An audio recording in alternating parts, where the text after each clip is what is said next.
Yep. There it goes. Yeah, there it goes. That'll do. Oh, no. No.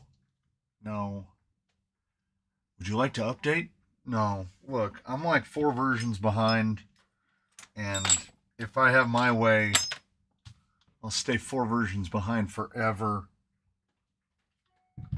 It was a PC kind of morning, and I don't mean politically correct. I mean the absolute horror that is the Windows PC, which is a punishment I wish upon no one.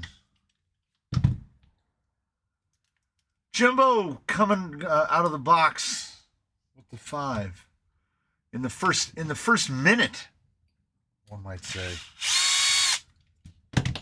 So, in between last time and this time, I had very little time to do anything between clambering around to put plastic sheets where my roofing used to be. It's raining right now. Mistakenly purchasing things for my children for Christmas that always seem to involve more work for me for some reason. I don't get it.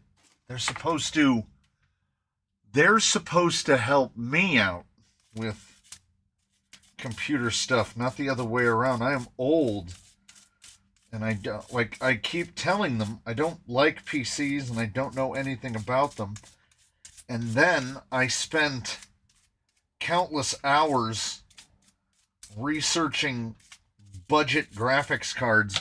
By the way, if you ever think anything bad about like tiny toy cars that go slow, don't look at PC stuff at all.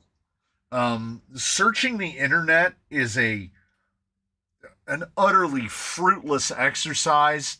I ended up on Reddit more than once, and they were like, first I looked through these lists of like best budget GPU 2025, and like the notion of budget is like $1,000. My children are adults that live at home with me. I'm not buying them a $900 graphics card. If they want a $900 graphics card, they can find a way to finance that on their own. So I want like the hyper budget graphics card, which is impossible to find, virtually impossible to find. So then Christmas comes and we open the boxes and we take it out and we take out the old one, which was a graphics card from 2017. We install the new one. Nothing works. Monitors don't work. Nothing. I have a little bit of a justified crash out, I think, based on that. And then I just go, how do we solve these problems in this world? We do the mechanical version of turn it off and turn it back on, which is take it apart and put it back together again.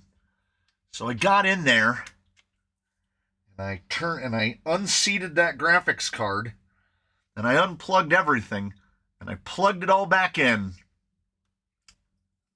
and the screen came right back up. Mind you, this fiasco began just before 10. And I got a display out of that monitor about 15 minutes ago. So, PCs are a scam. No one should ever own one. But you can upgrade. Ridiculous. Absolutely ridiculous. What graphics card are you running? Hobbywing Fusion. Buy a PlayStation 5. You know what okay, look. I'll get this cleared out of my head. I will answer the guy Dean's or XT60. Dirty Thirds, XT60 1000%. Because They are more readily available. They're more economical. They can handle higher amperage. Deans, which are now the T-plug, it's very, very difficult to find genuine Deans plugs. Deans plugs could handle higher amperage than the fake ones. The fake ones are a hair above a Tamiya plug, which is what's the name of Molex, is a hair above a Molex connector. If you have a T plug on there, just cut it off and throw it away. I bought another cheap ESC to do a test on, and it's got a T plug on it. And it came with a T plug to XT60 adapter. Don't run adapters. Just solder a new plug on. You're just adding points of failure, and kind of the idea is to minimize points of failure. So I've been out here in this spot for about 20 minutes. So I've got nothing done. I started tinkering on this well, you'll notice there's some different stuff going on. I started tinkering on this on Wednesday. I was like, I'll get these parts set up. We'll get the pre-stuff done. None of that happened. Every time I try to come out here, it's my own fault. I have no one to blame but myself, because I had said to my wife on Monday or so, I was like, I got this sorted out, my lady. I knew that the weather was coming, etc., etc. So I had filmed content in advance. So anytime I came out here, I presume she just thought I was goofing around. So there was always something that needed to be done as soon as I came out here. So I basically got nothing done on this, other than finding out that the attempt to move from, let me dig through the piles. So this is where we were before, right? And then we found out that the shock tower placement doesn't play particularly friendly. It would sit right like that. Stupid, hideous body, it doesn't like that. So, I know I have element rails laying around. The man from Arizona spent far more money than he should have to supply me with parts to adapt these rails to it. And he sent me a skid as well. A skid for a Jolly Green, a Zoku skid for a Jolly Green. I was putting it together, and I don't know if it shows. Yes, right through. You'll notice this hole has undergone some hardship. I didn't notice that the screw wasn't perfectly lining up. I had perhaps over-tightened the other one. I snapped the screw off inside the skid. So that was that kind of day. And when that happened, I just set everything down on the bench and just walked away, because that's how you operate in that situation.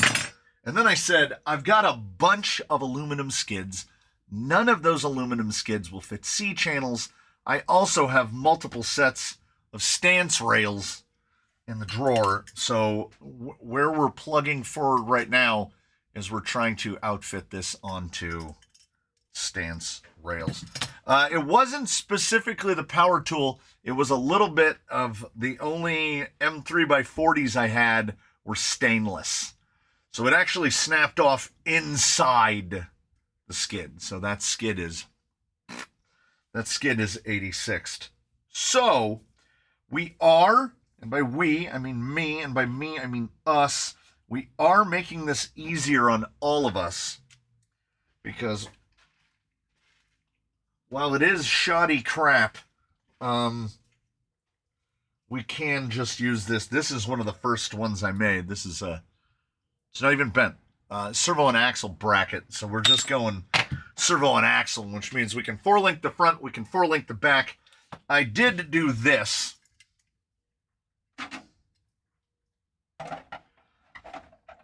And when I did this, I was like, well, they're basically ordering me to use the stance chassis, right? Because, I mean, the sliders don't line up or anything. We'll trim them down. But, like, that lines up a lot better. The towers are in front of the stupid drop bed.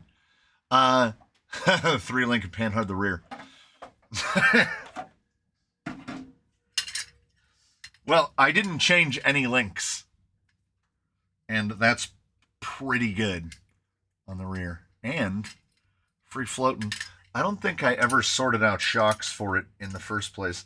And it looks like regardless of what motor we choose, it's going to interfere with the front upper. So, you know. The horrors,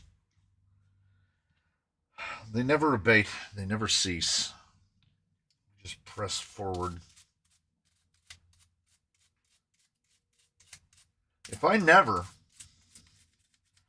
have to lay eyes or hands on a PC again, I would consider that to be a life well lived. But I feel like that's probably not the case. I feel like I'm probably going to have to work on it again today, or they're going to try to get me to work on it again today. And there are 2 Gen Z people inside that house right now, and they're going to take care of it. They're going to fix it. I'm going to put positive thoughts out into the universe. Front uppers outside the rails. I mean, do you think we can go outside the ears and then maybe we can get something to wrap around to the outside? I'm on board. I don't care anymore. I stopped caring a long time ago.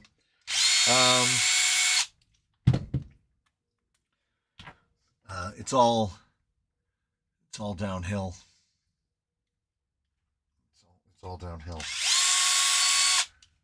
So we'll see what we can get done. I'm not in a hurry.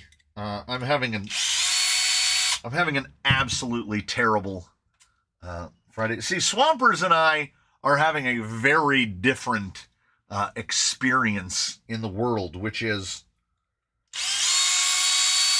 I bought a new Mac Studio to replace the Mac Studio that is bringing this live stream to you right now. And I moved the Mac Studio from inside the house to out here. Anybody like some formerly white lithium? Chunky. So chunky. And it is a bushing on the inside. That was all I wanted to check. Always run a bushing on the inside of your element axle. So when I got my new Mac Studio, it took about 25 minutes to change this one out with the one that's in the house.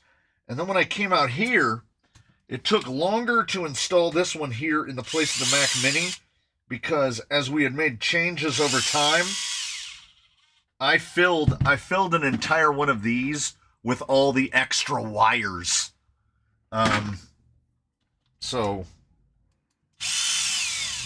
we cleaned it up, and I ran a bunch of new wires to things like the printer, and I moved the connection for the cameras so it's more easy to access, and I moved my multi-function unit, and it's a lot better. We can stream at a higher bit rate.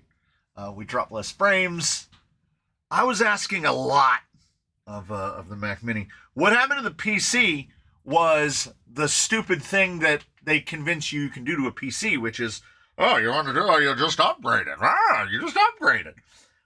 So my kid's graphics card was from 2017, which is when the computer was built, so it was still the original graphics card. And they needed a new one because they can't get their decent whatevers, you know. The Who Jam doesn't work with the whatnot. So I did my idiotic research. I bought a graphics card, and I put it in there, and it didn't work. And then I took it, I unplugged it, and I plugged it back in, and then it worked. And it took far. Building PCs is easy. Well, you are absolutely free to do it. I will never do it again, ever. With any luck, I will go to my grave, certainly without having to build one, hopefully without having to touch one. It's a false economy, especially now, where RAM costs $1 billion. 64 gig of RAM costs more than a PlayStation 5. There is no reasonable argument to defend PCs as an entity. If you want to buy one, then you want to buy one. But the notion that it is superior in any way is indefensible. Well, you can build it the way you want it. 90% of people that run PCs, they buy them off the shelf as pre-builts. And if I'm using it for any kind of workflow application, I'm going to run this because this is better at it. The PC will be outdated. I still have a Mac laptop that is 7 years old. Still works great. We have a 7-year-old graphics card and it won't run anything. So I understand the PC master race people. They love their PCs, and that's fine. But there is no functional advantage. I've been in this discussion with my exceptionally Gen Z nephew, who has, and when I say exceptionally millennial nephew, who has a better way to do everything, and spent a not inconsiderable amount of time trying to convince me that his PC that he's built, because, he knows these kinds of things, the PC that he has built would be better for doing what I do than what mine is. And I was like, look, pride in a product is fine, but what you're saying is nonsense. I run a computer that is built, designed to do what I do. It is called a studio because it is designed to process graphics and audio. And I mean, I would never voluntarily buy a PC for any reason. I begrudgingly bought that ridiculous laptop just to program speed controls because Castle is still living in the 1990s. So I have to have that PC laptop under the bench. But not really, because now you can just program them from your phone.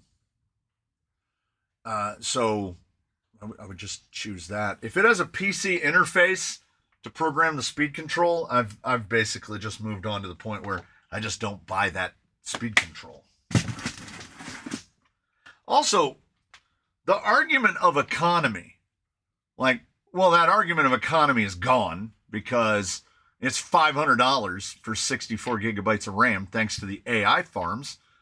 So now that the argument of economy is gone, I don't know what. I mean, aside from the Steam store, which went down for a couple days, probably hacker stuff, I don't get it. I know, it's what you started with, If you started with PC, you're probably a PC guy. If you started with Mac, you're probably a Mac guy.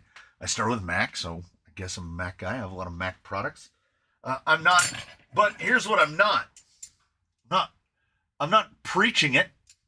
I'm not telling you to give up your PC and buy an Apple.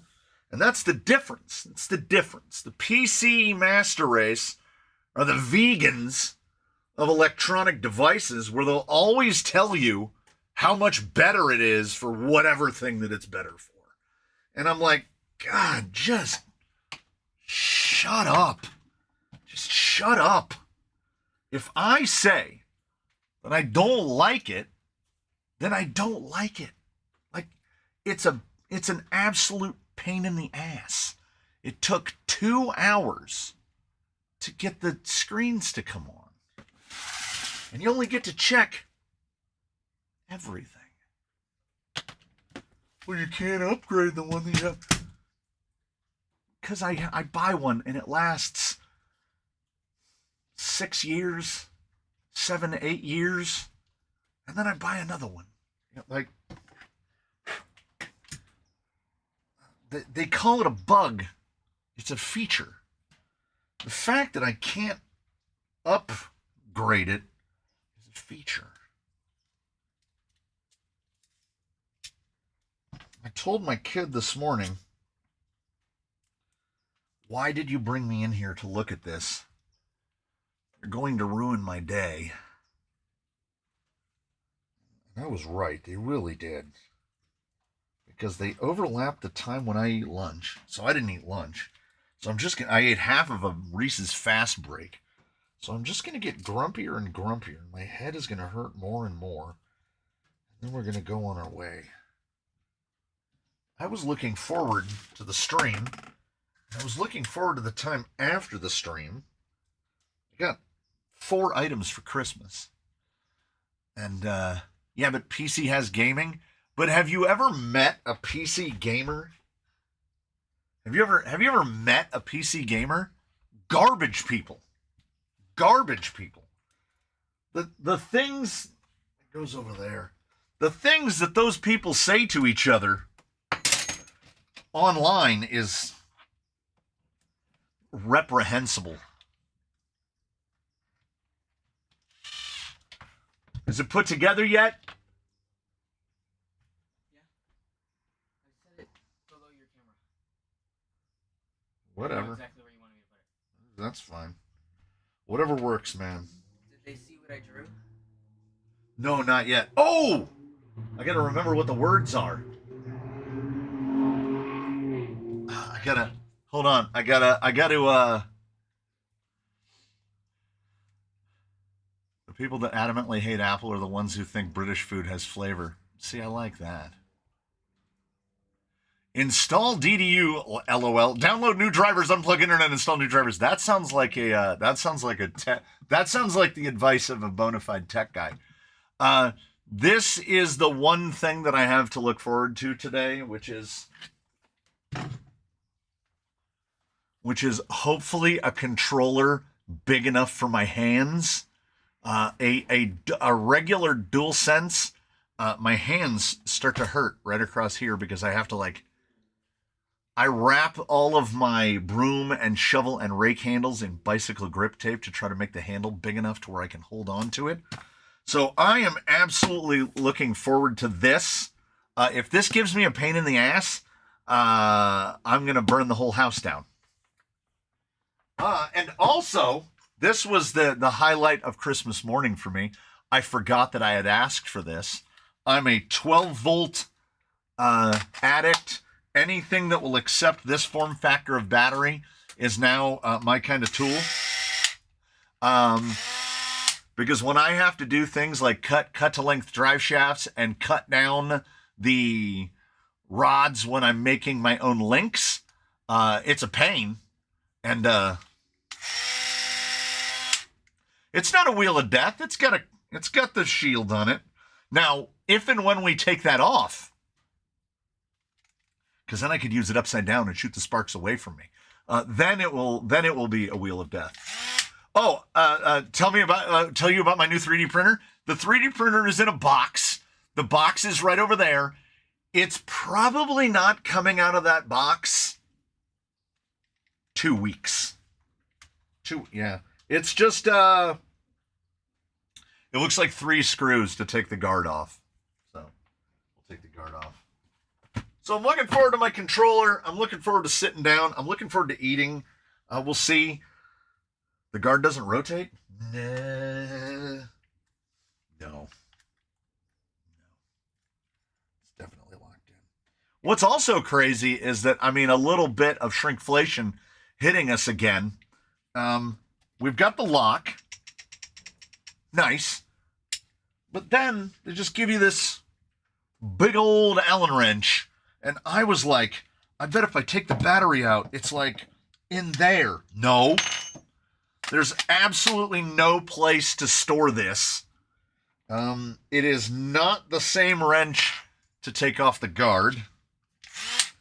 What are you gonna do? I still feel pretty good about it. Also, definitely not designed for normal human hands. The 12-volt form factor. I'm on board. They keep making tools that I saw a video on the internet because I was doom scrolling, and a video of that controller came up, of that Raiju, and I was like, my God. Of course, it had delicate lady hands holding it, and she was like holding it like that. Like, it was way too big for her hands. And it's got extra buttons. It's got buttons on the bottom. And it looks grotesquely oversized. So, setting this up, I might just make a kid do it.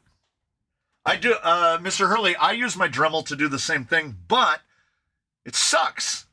It sucks. And here's why. I use these.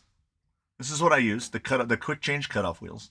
Now imagine, well, we can do it. We can do it so you don't have to imagine. So it looks something like that, right? Only this is a Dremel down here. And say we want to cut this right in half. Do you already see the problem? You're not going to cut it straight because you're having to cut on the same axis, which is a pain, right? So you get the tool for the job, and then you just cut it down the middle. Then you just cut it. So you get to cut it straight. Sure, they get kids to hold products to make them look bigger. They look like lady hands.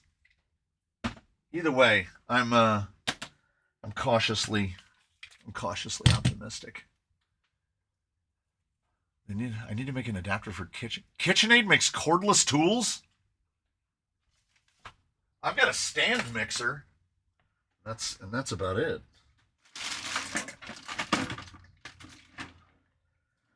So we will see if we can get the links outside the rails.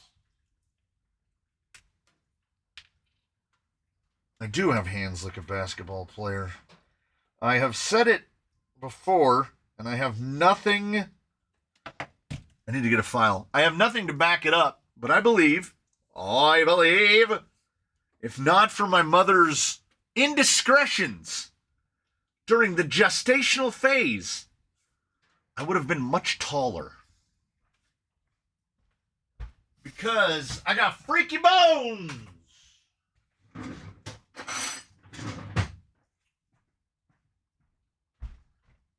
That is cold coming in.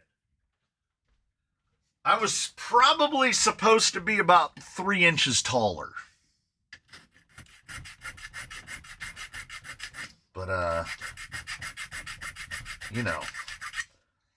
if you want to talk about stuff that you really have no control over, it's the behavior of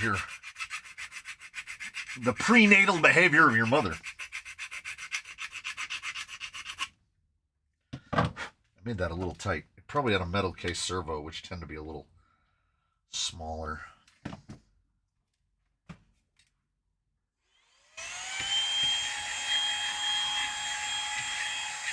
I think my favorite part about the RAM price thing,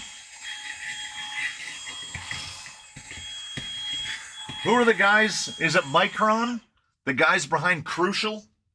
They were just like, yeah, we're not going to sell RAM to you peasants anymore because we can make way more money selling RAMs to AI server farms. And they weren't like, they were unapologetic about it. They were just like, yeah, there's way more money to be made over there. And we can't even make the chips fast enough to keep up with the AI farms. So all of you can, and we're just going to go over there and make more money. And the AI thing, I don't know. Most of us as a collective, I think we're a little older, not older than all of them, but older than some. And I think, or I hope, that we'll all be dead before the AI takes over and destroys the world. That's a good thing to hope for. My children will suffer it. Your children will suffer it. And the true beauty of it is that we have no control over it at all. Like, we can't stop it unless we initiate like a first rule of Fight Club is you don't talk about Fight Club. Unless we initiate some sort of tear down the system, we're not going to be able to stop it. Are they building an AI farm near you? Are they taking all the electricity and the water from your neighborhood? I'm pretty sure you can still get an anarchist's cookbook online. Blow something up. I didn't say that. This is all theoretical. Our AI overlords mean us no harm, and they hope only the best for us. In case they're listening. Virginia is one of the worst states for data centers. Sawtooth, Miata commuter, and of course there, Mr. Turner again.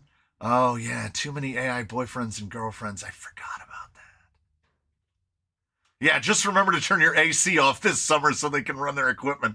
Yeah, I live in one of the only places that we don't really have to worry about AI server farms. Because did I ask this last week? Was it the week before that when I asked everybody, what do you pay for a kilowatt hour of electricity? And people are like, oh, we pay like 12 cents. We pay 13 cents. We pay 9 cents. Well, it's 43 over here. So I don't think we're going to see a lot of AI farms and water.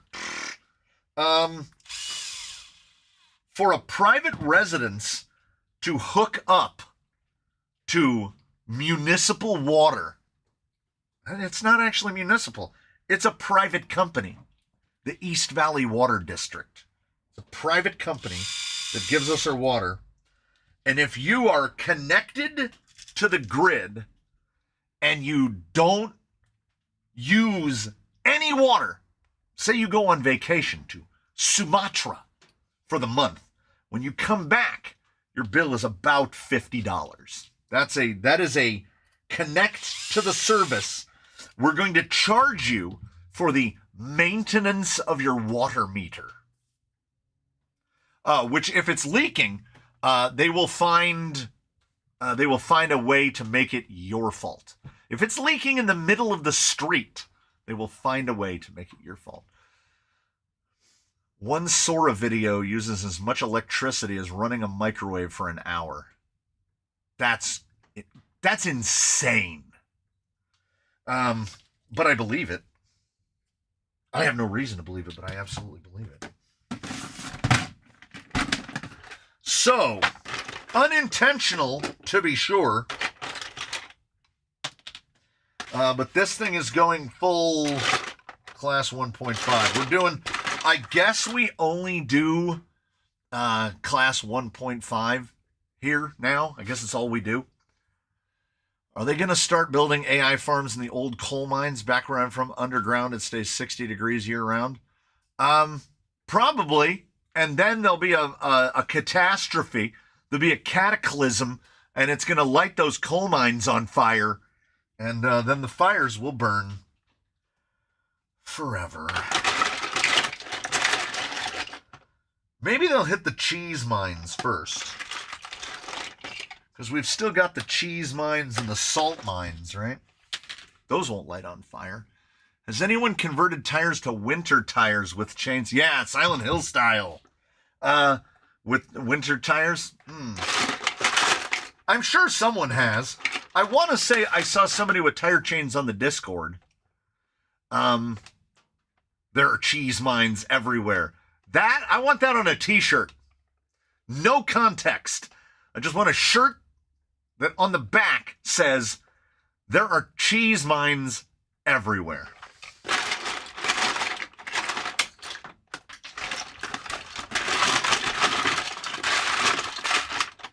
That's a gleeful statement. The best anti-AI statement I've heard is that we are approaching AI like it is breeding faster and faster horses, hoping it will birth a locomotive. Yeah.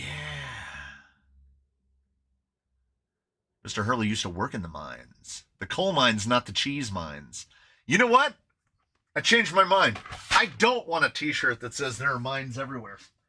I want a t-shirt that just has the content of his posts just in line. Like it'll just say, there are cheese mines everywhere. And then it will say, I used to work in the mines. And then below that it will say, the coal mines, not the cheese mines. This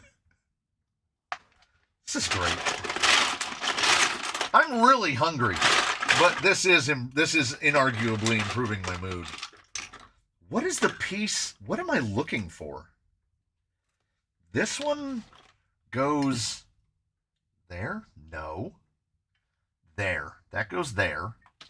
And that's the delete, because we're not doing bumpers. And then I probably have another delete in here.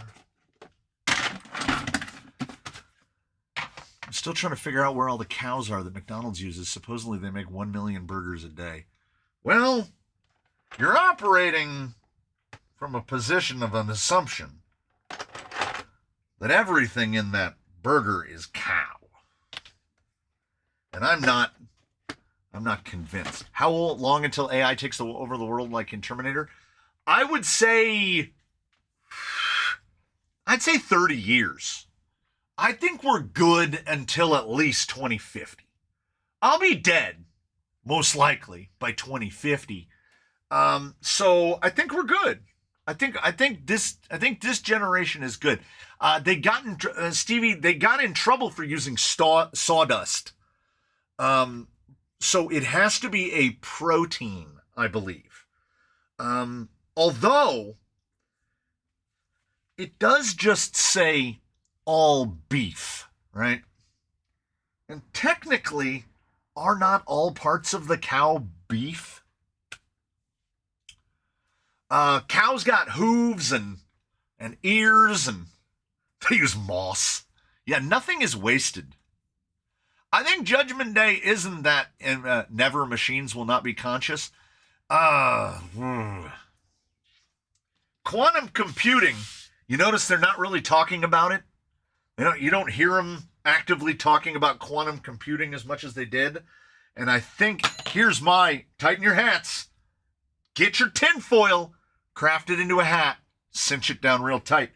I think we don't hear the talk so much about quantum computing anymore is because they already did it. I think they've already developed a learning engine.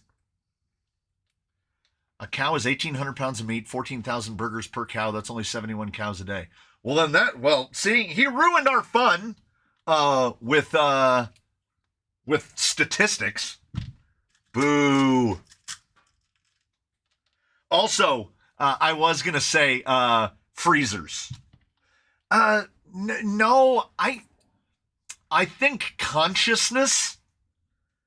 I think before I think, therefore I am. I think the human beings, we who have consciousness and a perception of self, I don't think it is at all outside the realm of possibility to build a machine that can realize that it exists. And that's all it takes. That's all it takes. Because you have to remember, consciousness, perception of self, doesn't really get you anything. If you make a machine that can scan all the works of Shakespeare in half a second, is that not superior to, but what if there is a God? Like, they ruined the monkeys by giving them anxiety. Consciousness brings you anxiety. And I'm not sure that we have the mechanism to measure whether something is conscious or not, because we only use what we know, right? There could be silicone-based life forms all around us. Oh, we are 100% machines. If you think about it, we're basically just Pacific Rim, but meat. There's a blood-brain barrier. Your brain doesn't touch any part of your body. Unless somebody punches you in the head really hard, or you're in a car accident, or a bomb, then your brain kind of bonks against the inside of its little aquarium. But we are an exosuit. This is the meat exosuit, because what does your brain run on? Synaptic activity. And what is that? Electricity, man. We're big bio-robots that are designed just to carry, what do they say an average human brain is? Like 3 pounds? 3 pounds of electrical fat. That's all it is. So the notion that we can't create something on par with 3 pounds of electrical fat. It's damn simple. Who did build the pyramids? We're 3,000 years later and we can't build it now. Oh, well, nah, that's absolutely not true. Human beings built the pyramids. Human beings have an incredible capacity to do things that seem outside of their capabilities, right? I don't view the pyramids as that impressive, honestly. If you have 500 years and all the slave labor you want, you can build anything. You can build the Great Wall of China. You can build the pyramids at Giza. You can build the Library of Alexandria. You can build whatever you want. Stonemasons have been masoning stone for 5,000 years. Yeah, they can't build a simple cell. Man is certainly stark mad, for he cannot create a flea, but he makes gods by the dozens. But there's a logical fallacy that you're falling into, and that is, we haven't been able to do it yet. We haven't figured out how to do anything with matter other than manipulate it, right? But that's not going to stop us for trying. Oppenheimer told him when he made the bomb, they said, what's the worst possible outcome? He said, lights the atmosphere on fire, kills everybody on Earth. They said, how high are the chances? He goes, it's basically zero, but it's never zero. And then what did we do? We lit that bomb off more than once. So what's to stop us? Somebody is going to come up with something. There's always a breakthrough. There are these quantum leaps in technology and human knowledge. Where they come from, it doesn't matter. It doesn't matter if it's a simulation. It doesn't matter if it's alien intervention. None of that matters. It happens, okay? 125 years ago, they thought human flight was impossible. Now we have satellites in space, right? Everything was once thought impossible. Any technology sufficiently advanced is indistinguishable from magic. You wouldn't have to go back to the Dark Ages and show somebody an iPhone for them to think it was magic. You could go back to 1950 and show someone an iPhone and they'd think it was magic. So the notion that 30 years from now or 50 years from now, we won't have figured out how to make something smarter than we are, because if anything we have there's nothing human beings have in greater quantity than hubris, right? We think that we can beat it all. We're going to stop climate change, and we're going to do this, and we're going to do that, and we are infinitesimal. We are this big compared to anything else. Yeah, as Mr. Hurley says, my phone is smaller than me already. Oh, everything eventually turns into an existential crisis. Like, if you're doing something and it's not going well, it is easy to just fall down this slope into not just why am I doing this, But why am I here? Why am I here? What is the grand arc? And there are no answers. No one can answer, why are we here? And that all leads to destruction, not creation, which is why it will never happen. So there is this tenet of psychology about how man cannot create. And this goes back to the laws of thermodynamics, really. Energy can neither be created nor destroyed, right? Yet, we're going to figure it out. And the notion that creation is the thing that separates us is ludicrous. Most of nature is destruction. Creation is like this much of existence. Destruction is like this much of existence. And then imagine my arm gets so long that it goes through the ceiling of the building, and then that's where nothingness is. Because what do they estimate? What's the guess? The random guess, because we can and will never know, of how much of the universe is just nothing, is dark matter, which we assume is a thing. We don't know. All of there is nothing new under the sun, or alternately, there's everything new under the sun. Are we all recycled? Are we all just stardust? Have we all done this before? Yeah, entropy. It's all winding down. But then it's just winding down to do it over again. Because all you need to do to send yourself into a spiral is to think, whether you believe in the Big Bang Theory or not, and I don't mean the show, I mean the process that purportedly created the universe, created everything, okay? Now ask yourself, before that, then what? So what happened before the Big Bang? This is a chicken and egg scenario, right? Are we in the chicken or are we in the egg? Dark matter is another name for, I don't know. Nothing is invented, it's only discovered. Yeah, pretty much.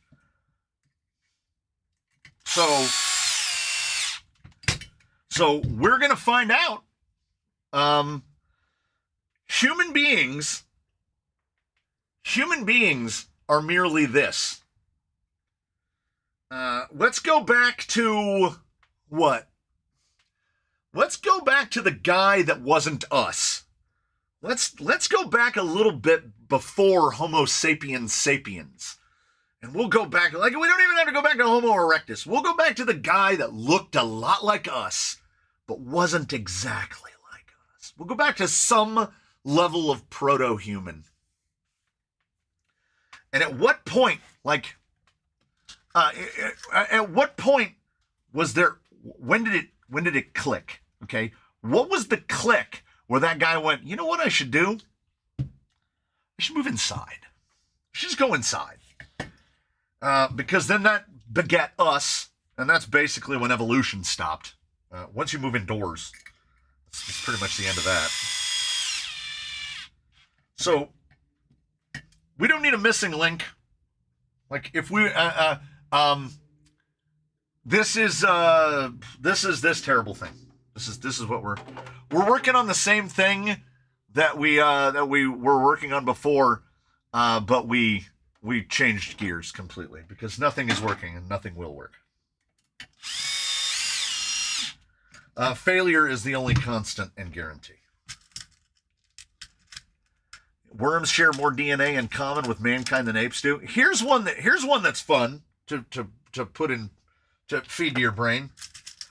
We still don't 100% know what mushrooms are. They're kind of like plants, but they aren't really. And we call them fungus, but they're not. We don't know what they are. And then, if that's not enough for you, if it's not enough for you to now know that we don't know what mushrooms are, how about this one? Water isn't from here. When the earth formed, it didn't have any water on it, right? bunch of rock, gravity crushing all that rock together, right? We got the place where we are now.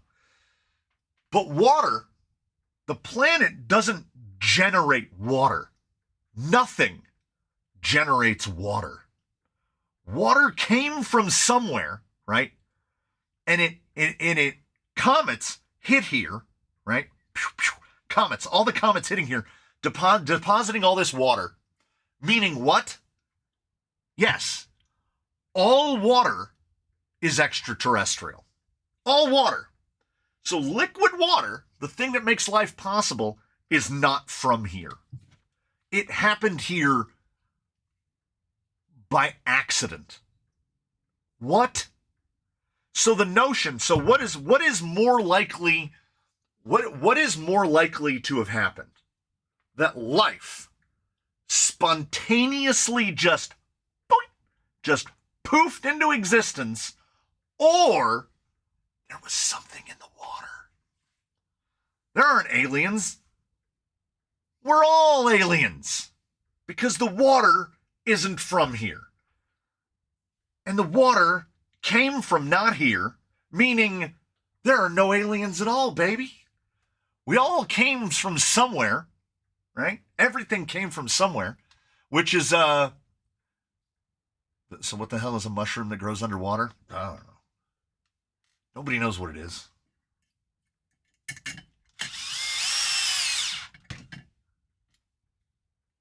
So, where did it start? Where does it end?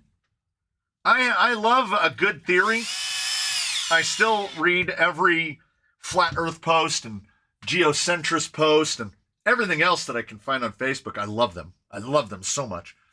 And one of my all-time favorites is that we've all done this before.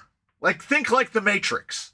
So, like, the oldest things we can find on the planet are, that we know of, are like the trees that fell down and fossilized, petrified wood, because it fell down and it fossilized before decomposers had a chance to evolve. So nothing ate the trees. They just laid on the ground for however long they laid on the ground. We have to guess. We don't really know. In school, and I didn't go to school altogether that long ago, why do we call it like fossil fuels? Why do we call it like dino juice? It's not made from dinosaurs. The planet makes it, right? We were taught for ages that we're going to run out because there weren't enough dinosaurs down there. It's not where it comes from at all.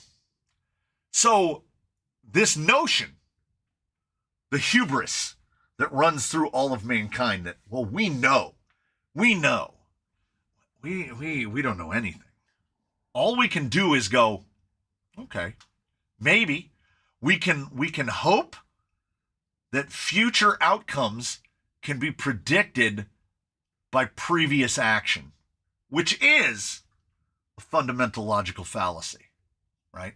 Why will the sun rise tomorrow? Because it rose yesterday? Because it rose this morning? No. Like, it will rise mostly out of hope. We hope it will rise tomorrow. Because when it explodes, we'll find out 7 minutes later. But the idea that computers won't gain sentience. Well, okay. A single cell appeared over 1 billion years ago. How do we know? How do we know? Anything going back more than quite legitimately. Anything going back more than, it would be generous to say 1,000 years. We're just guessing. We're just guessing. We use the radiocarbon dating, which now they're like, it's not as accurate as we thought it was. We don't know. Why does Positrack work on a Plymouth, man? Nobody knows. It just does. Did I see Behind the Curve? Ah, so good. So good. They should have pinned it on Netflix. It should have stayed on there forever. I got a question regarding the Wizard C2. With the shocks and the positions suggested in the build manual and using the Voodoo shocks, do you get full shock compression on the front? A mistake that people make Let me grab one of them. A mistake that people make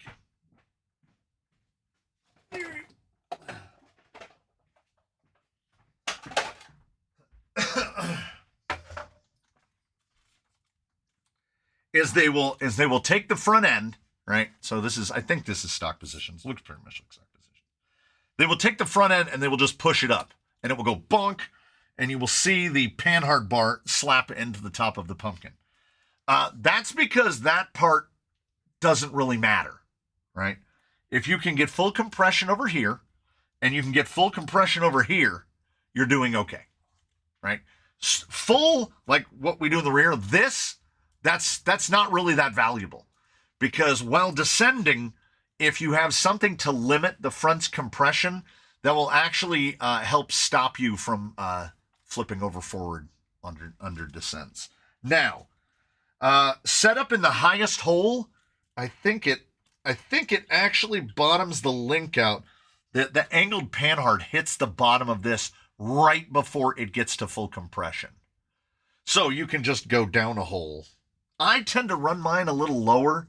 Yeah, can't get full compression on driver's side front. Yeah, it's because at ride height, it's sitting so low. Like, let me see if we can get this to right about there. Like, it sits so low that we're not talking about a huge amount of travel. Why don't you think you see more wizard talk not supplying the influencer army with free kits? Yeah. I think that's 99% of it. What exactly are you going for this workbench build? I have no idea. I have genuinely no idea. Class 1.5, I guess. It's because someone sent this abomination in, the Lloyd 2, and sent in some tires as well. They're too deep in the pile.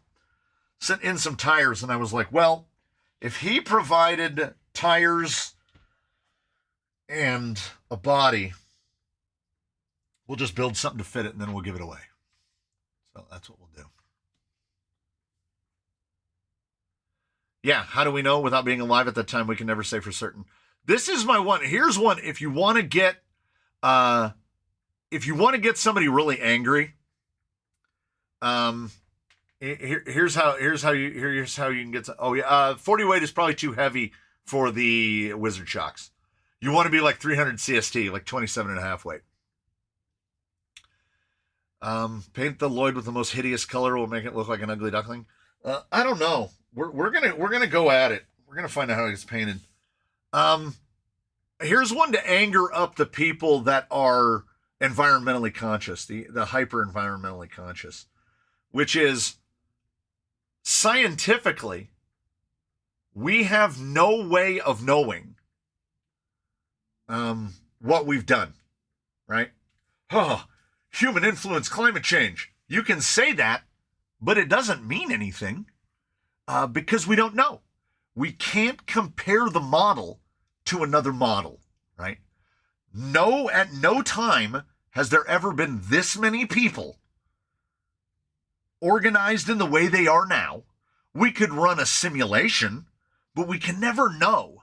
You would have to go all the way back and start over again. Or, Fringe style, discover a multiverse and just see if they diverged.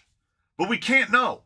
Also, as Adam Carolla pointed out on a podcast where he was like, they've been talking since at least the 60s or 70s about how it was climate change and that all the ice was going to melt and we were all going to be 6 feet underwater and you'll have oceanfront property in Arizona. And then he goes, all those houses that burned down in the Palisades fire and all those houses that burned down on Malibu Beach, those houses were built in the 40s, right on the ocean. Right on the ocean. They're not underwater. And I was like, he's right. But the human influence on climate change is scientists manipulating the data to suit their conclusions. Yeah. Glaciers aren't supposed to last forever. Trees don't live forever. The Matterhorn was formed by glacial activity. Should the glaciers still be there?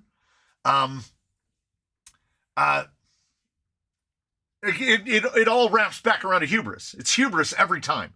That I can control. Yeah. If the ice melts, the water level stays the same. Neil Daniels has filled a glass full of ice water.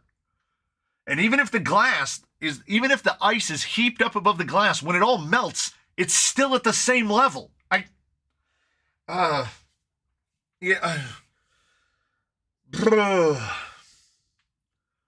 do you think the wizard was created with a panhard versus a 4-link? I thought panhard was more for skill setups. Because I have to assume that the wizard was designed before Sorka took all of their old rules, lit them on fire, and started doing the new thing. Because for Class 2, it was CMS with a panhard and a lot of other things, and now all of Class 2 is basically just Class 3 light. Like, you have to run a smaller tire, but you can have the kicked skid and the skid forward and all of that stuff. And it's part of the reason, it's a big part of the reason that Class 1.5 exists. Because we have this availability of full fendered bodies. Because every time a tucked comes out, we see some other tucked body, or tucked cabs, more likely, is another full body that doesn't get sold. Yeah, battery on servo on axle is legal now. What? Like, all bets are off. So who is going to run C channels? If you can run flat rail with battery on servo on axle, who is going to run C channels? Class 1 guys, I guess. But to go Class 1, now you're going to need leafs and everything else, except for places that in Class 1 are like, no, flat rails are fine. Yes, the ice on Antarctica is on land. I remember it was the wonderful British lady, Hannah Fry, mathematician Hannah Fry, said that if you took the world, if you took the globe as you know it now, and you shrunk it down to the size of a basketball, all of the water on Earth would fill a teaspoon. Because that's how much water there is relative to the size of the Earth. That goes back to the comets thing, where I was like, how could so many comets hit the Earth to cover the Earth to cover 70% of the Earth in water? And the answer is, if you were to pour that teaspoon of water onto that basketball, you couldn't even cover the entirety of the ball in one molecule thick of water. We basically have no water. And of that teaspoon, the amount of it that's drinkable is far less than one drip of water. Like, the fact that we're here at all either proves or disproves aliens, however you like to go about it. The Great Filter. That's the one I never see mentioned, right? Fermi's Paradox, all of them. But you know what they never mention? We are the aliens. Have you ever seen an octopus take a lid off of a jar? Tell me that's not an alien. Tell me we're not aliens. Us and octopuses. Yeah. Octopuses. And jellyfish. Whoever said jellyfish, I agree. They don't think. They don't do nothing. Just drift around. And we act like that is some kind of inferiority, the not thinking. This is why we ought to be a lot more careful with what we have. Yeah. Because all the philosophy. I'm going to have to get my Ludens again. All of the philosophy doesn't mean anything. What they need people to do is put the hubris aside for a second. Stop arguing about all the stuff that doesn't matter. Like, you have to work with the planet. All right. Ever think a pack of animals just sit and have these type of conversations? No, they don't. Because the whole perception of self, which, what is it? Dolphins? Elephants? I've read bison, maybe, in terms of animals with perceptions of self. And that's only mammals, too. What happens when we find out that octopus remember things, right? Like octopus can recognize faces, which would kind of imply a perception of self. Birds, why do you think we call it bird-brained, right? Birds, not smart, but very intelligent, right? They can solve puzzles. Yes, the answers to the universe are both 37 and 42. 42, based on Hitchhiker's Guide to the Galaxy, the giant computer that was built to give the answer to life, the universe, and everything. But if you ask 100 people to pick a number between 1 and 100, apparently a statistically confusing amount of people will pick the number 37. So, what's that about? Yeah, crows remember faces. Elephants remember people. Elephants mourn for their own dead.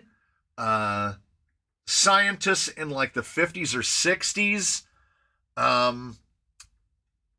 were played back the audio of the trumpeting of an elephant that had died.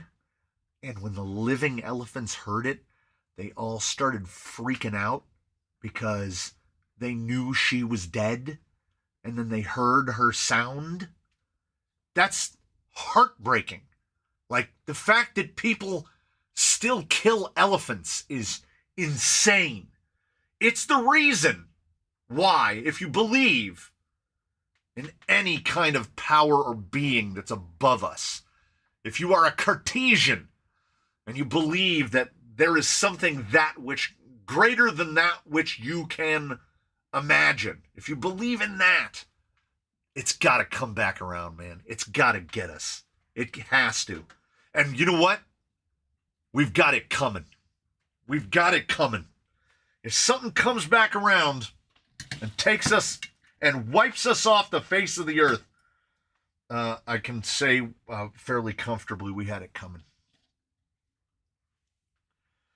Which breed of bird they worked out putting nuts, etc. on zebra crossings so cars break shells and they fly? It's probably magpies. Yeah, 7 elephants were just killed by a train in India last week. I've talked to this about to my children about how every day I feel like I'm becoming more of a nihilist, and a big part of that is what determines value. What determines value? Because diamonds are not valuable. They are, that is manufactured. Their scarcity is manufactured and their value is artificially determined. Things that are valuable tend to be valuable based on scarcity or how useful that thing is. What is something that's valuable? Fresh water. Fresh water is very valuable. We all rely on it. We die without it. Everything dies without it. Diamonds, not valuable. You can live your whole life with no diamonds. They really do make it easier to cut things like ceramic tile. But that's about the extent of it. So, based on scarcity and utility, people, not very valuable, because 8 billion people. Can you think of an application for 5 people? Sure. It's half of a basketball game, right? 5 people dig a hole at least 3 times faster than one person will dig that hole because somebody has to lean on a shovel and somebody has to give orders. But can you think of an application for 8 billion people? I can't think of an application for 8 billion anything. So, This was one of those fundamental shifts. This was one of those fundamental shifts when they shot that gorilla. By your logic on value, the Reefs XP10 is underpriced? Well, no. You have to value utility. What is the Reefs XP10 for? I'm going to give you, I'm going to strand you on a desert island, and I'm going to give you a magical kiosk, and I'm going to give you $1,400 to spend at the magical kiosk. Are you buying a Reefs XP10? I'm going to take you off of the desert island. You've now been free to the desert island. I'm going to put you on the island of tiny toy cars that go slow. They roam like Pokemon. Thousands of them everywhere. Same kiosk in the middle, which gives little Pokeballs, and you can throw the Pokeballs and catch one, and then you can drive it. Do you still want an Reefs XP10? The Reefs XP10 cannot justify its own price point. I could write down a laundry list of things that I would buy before I bought that. We might run out of things to list before I bought a Reefs XP10, because the XP10 doesn't do anything that can't already be done. It's a diamond. Its value is completely artificial. For $1,400, well, how do we want to classify it? Is a Reefs XP10 $1,400, or is it really $2,000? Because you have to buy wheels, tires, inserts, servo, motor, speed control. You have to buy all of that stuff. So a Reefs XP10 is really about $2,000. Whiteboard RC, I did a quick view on the Reef shocks. The Reef shocks are fine. If you already own some, great. They are a shock I would absolutely not recommend that you go out and buy. Because if you are ready right now, if you are ready and willing to spend $100 on a set of shocks, there are proven entities that will provide you better results, and parts commonality to where you can buy replacement parts. Everything about the Reefs XP shocks are proprietary, and because they are smaller bore, the oil volume inside them is very small, significantly smaller than what's in a Traxxas GTS. I think they are Boomslang's favorite shocks. That doesn't surprise me. On paper and in pictures, they look great, and they should do great with the little adjustable preload at the base and some thoughtful touches. But they included no bleeder hole, no bleeder slot, no bleeder screw, no mechanism to do that. They are not bladdered. Emulsion shocks are inferior to bladdered shocks. They are done for convenience and laziness. But for $100 a set, I'm not buying emulsion shocks. I'm going to just buy Drivetrain. Go to Deluxe and buy Drivetrain. And decide later that when you're building another vehicle, you'd like to save money and buy fake Drivetrain on Amazon for about $20, $25 for a full set. Put them together and put them on your vehicle and go. There's nothing explicitly out there to justify the Reefs XP shock. They don't do anything that other shocks can't do. Could be worse, could be S80 iBox. That's true, $65 a set. I would recommend, I don't know if I can think of a shock that I would recommend against more than the S80 iBox. It's just not justifiable at $65 a pair. You know what? I think we might be able to make this work. This might work. that front link it's going to have some kick on the pumpkin, more than I usually like. But right about there, yeah, that's looking like about a 90 too. Yes, sir. Maybe 100. We might be able to get away with hundreds on this. Lower hole would be hundreds. Upper hole would be 90s. You know what? I probably have a mixed pair. The reefers were designed for fast action. Something like 80 weight is typical to drabs with 40 weight. I tried filling those reefs with a variety of weights and didn't care for it on any of them. The bore, because they run a 7mm piston, the volume of that shock, and because they're emulsion, and because of the way the cap screws into the body, there is a very small amount of oil in that shock.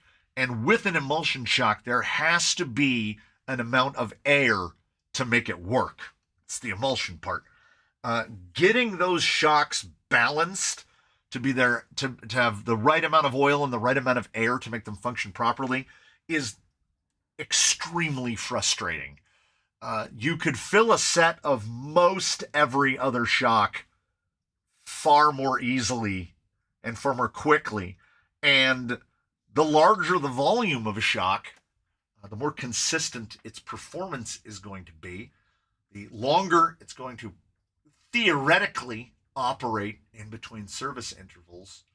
The reef shocks look nice, but they had to do what they did the reef's way, which is make everything essentially proprietary. Their springs are just slightly different in size from the 10mm springs that everybody else uses. The white guy said he likes his shocks super fast to the point he sounded like he runs them not far off of friction shocks. I am the complete opposite of that. They are dampers, and they should damp the movement. We're not like, do you know when you want fast moving shocks? When you're spending time in the air, like jumping, you're building shocks with pack, and you're running lightweight oils, and you want huge volume in the shock because you can actually heat the oil up and change the viscosity as you're going. So if he likes a super fast shock, who am I to argue? He certainly drives better than I do. But I'm not going to adapt everything I do to that method. I like the shock to have the settle. I also am not a huge fan. Yeah, trophy trucks. A trophy truck needs a fast acting shock.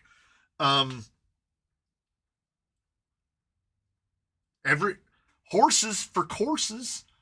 Everybody has a way they like things set up. That's the way he likes things set up. I am in no position to tell them that he's wrong. I'm 100% in the position to say that's not the way I prefer it or the way I do it. And they can't argue with that either. That's the best part about it. You can't tell someone else how they feel. We're going to have to do an offset. That's real close, though. Okay, what is this guy? If you watch Wyatt drive, you can see why he wants fast acting. Yeah, most of those comp guys, the compy comp guys, and as that guy's world champion, a couple times, I would say he definitely classifies as a comp guy. They're very comfortable with their vehicles. They're very comfortable with their vehicles, and they drive them in a way that would almost appear erratic when looking at them from the outside. Like, once you're lined up through a gate, you just kerblast it and just go flying out into space, is how I see them passing through most gates. But please do take into account that all of these gentlemen have definitely stopped hobbying, and are now at the very least jobbying. Like when they go to a comp, it means something, right? Like that's his job, right? Like any competitive paid person. It's a thing. I have to imagine, and I'm not a comp guy, so I am imagining, but I have to imagine that if you are a comp guy and you go out to comp, it's not going to ruin your whole weekend if you don't win. Now that comes definitely from a perspective of where I am not competitive by nature. I'm competitive against myself. I would like to see improvement, right? I don't want to just bash my head against a wall expecting something different to happen. So I am definitely more quick to make a change in how I approach something than I am to change how the vehicle is set up to approach it. I set the vehicles up in a way that, I don't know, it's the way that has come to seem comfortable, right? Predictable, I would say more predictable than comfortable.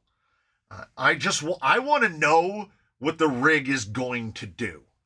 And as Henry had pointed out, when you watch a lot of these comp guys, I guess their processor is processing more frames, so they know what's going to happen when they line it up. And somebody in a comment, when I was talking about how the Trail X had nothing trail, it didn't appear trail to me. I had more than one comment of just what from my perspective, I had more than one comment that is just pure, unadulterated nonsense. Absolute nonsense. Now, the validity of something varies from person to person, right? But when somebody says, when I set Bruce down here, I went bloomf. I set Bruce down and I said, to me, this is a trail vehicle. And somebody said, well, to me, that's a scale vehicle. And I'm like, that's fine. That's a perfectly fine distinction that you can make. But then somebody said, that wouldn't make it 10 feet on the trails back here out east where we drive. And I immediately thought, that guy doesn't know what a trail is. Because a trail is like a predetermined passage. Or he's never gone hiking? There's a difference. A trail is a thing. It's identifiable. It has a name. It's a trail. You ride on that trail. If he's backwoodsing it through terrain that is so rough that you can't take a scale rig on it, then we're doing completely different things. No one has softened my position that it should have been called Climb X and not Trail X, because just because it's not full comp capable doesn't make it a trail rig, right? I exchanged a few messages with the Florida man himself a few days ago, and he mentioned to me, because I had remarked upon it in the video, he had mentioned that the reason that the receiver is out in the open is he wanted to leave room for a Fusion 8. And I just told him, don't do that. Redesign that front bit to enclose the servo. It could be done via 3D printing. There could be a box with the servo inside of it, because to me, trailing implies out in the world, right? Even if it's not a scalar, even if we're talking something else, right? You're out in the world. There's probably going to be the environment. It is best not to just leave your electronics out in the open. I appreciated that seeing on the Trail X there is at least a Fusion, which is the right choice for going out in the world. It's maintenance free, essentially. Which is why I don't support the FMS LC80 Pro. Because if I'm going to go out where I go out, if you saw Wheeling Wednesday this week, that is not an uncommon environment that we go to. I don't want to take an Outrunner there. Like you can, but I don't want to, because it is all about points of failure. When you're out there, when you are X number of miles away from your house, minimize the number of things that can go wrong. If my wheel hexes are not secured in any way, if they're not through pins, I'm going to drill a hole in that, put a set screw on it so that my hexes can't fall off. Well, see, that's what the problem is. People out here in the east part of the U.S., or at least the southeastern part, we call everything a trail if it's off-road. Yeah, like a trail is a trail. I had mentioned on the Wheel and Wednesday some time ago when we were up in Big Bear by the transfer station, and we found that trail, only to later find out that that's part of the Pacific Coast Trail. I was like, I don't know if I want to drive back here because it's an hour to drive up here. And lately, me and the wife had mentioned it like within the same day where we're like, you know what? Wouldn't it be cool to go back up there, maybe with like the camels and just like head out and drive down the trail for a while? Just see how far we can go and then turn around and come back. That'd be pretty cool. That's trailblazing. We do trailblazing as much as anything else. I just build me as vulgar, but don't like the open gears. Yeah, I was gonna put an FMM in the wife's FJ40, and all I could imagine was that spur gear just twirling around out in the open. And oft times, we have to lay them on their sides in the back of the car when we drive home, the FJs. And because if we don't, they just roll around in the back and they bash into each other. So we lay them on their sides, and I don't know how many times I've laid them on their sides, and there are sticks and rocks and stuff all stuck up onto the bottom, which is why they all have sealed drivetrains and everything else. Best off-the-shelf insert for 4.75 tusks on a full-fat TRX4 scale and trail Pathfinder. It really depends on where you're driving it. If you are purely rock crawling with it, go on Amazon, order yourself a set of the inserts that look like Christmas trees, which are these. They'll cost you about $15. You get a set of these, and then you order some fridge foam, which looks like this, and then you make this. This will do well. This will do really well. If you're planning on using it off-road, you order the inserts that are what I call not Enjoras. This is an Enjora, so it's a little skinnier and a little taller. This is the not Enjora, like a Famanda.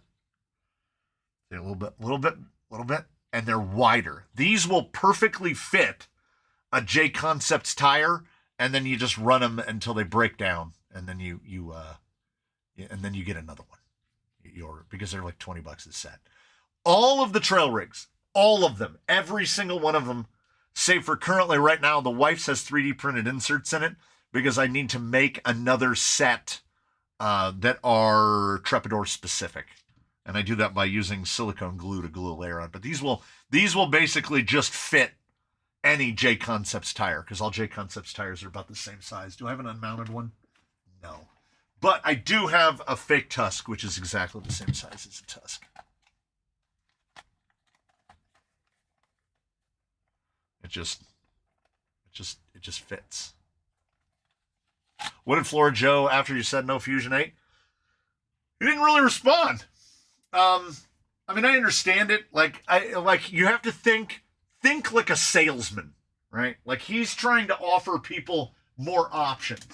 There is absolutely no reason at all to put a Fusion 8 in a rig that weighs less than, I'd like to say 10 pounds, but realistically about 8. If you're below 8 pounds, a Fusion 8 is just going to add weight and space. I don't think people realize how big or how heavy a Fusion 8 is. What did I do with it? Okay. This is, now I gotta make sure not to lose everything. This is, I don't know, by the way, I have to write everything on a whiteboard now because otherwise I can't remember anything. Yes, this is scheduled for the recording that goes on Saturday morning. This is a Fusion SE 1200. This is a Fusion 8. Also, 5mm shaft, so you just got quite limited in pinion size. It's gotta be twice the weight. The lightweight always guy wouldn't touch a Fusion 8 with a 10-foot pole. 200 grams for Fusion. To some people, there are those lightweight people, they'd be like, oh my God, that's far too heavy. Also take into account that what's it called? The Unity? The Furatech Unity is 85 grams. So 200 for that. 325. So it is only 60% heavier. 60% heavier. And the 5mm shaft is the real one. The lightweight guy would use an 8 on a moon buggy. Oh, yeah. Yeah, sure. It makes a BRX-02 6x6 quite sprightly. Yeah, I can imagine. Yeah, in a 6x, yeah. Or in a TRX-4. If you're talking full scale and trail TRX-4s, you can honestly get away with an 8 because you're already quite limited in what pinion gears you can run anyway. You have a very small number of pinion gears you can actually run. The smallest 32 pitch gear that fits a 5mm shaft is a 12 tooth, if I remember correctly. And 12 tooth is fine on a TRX-4, especially on an 1800. That'll be right there. It won't mess you up too much. See, lightweight always. He's always there. Even if you don't know he's there, he's always there. Lightweight always. The problem is, lightweight is as subjective as anything else. Like, what is lightweight? I mean, if it's a situation of just don't add weight, then sure. What did I do with the link that was already done? Oh, never mind. It's a 70. So like a 75 high clearance, maybe? Ooh, we got a lot of those.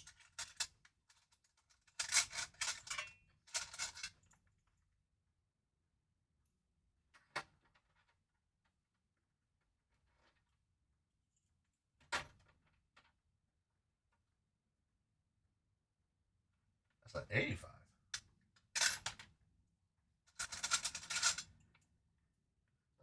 The Link Olympics, it never ends.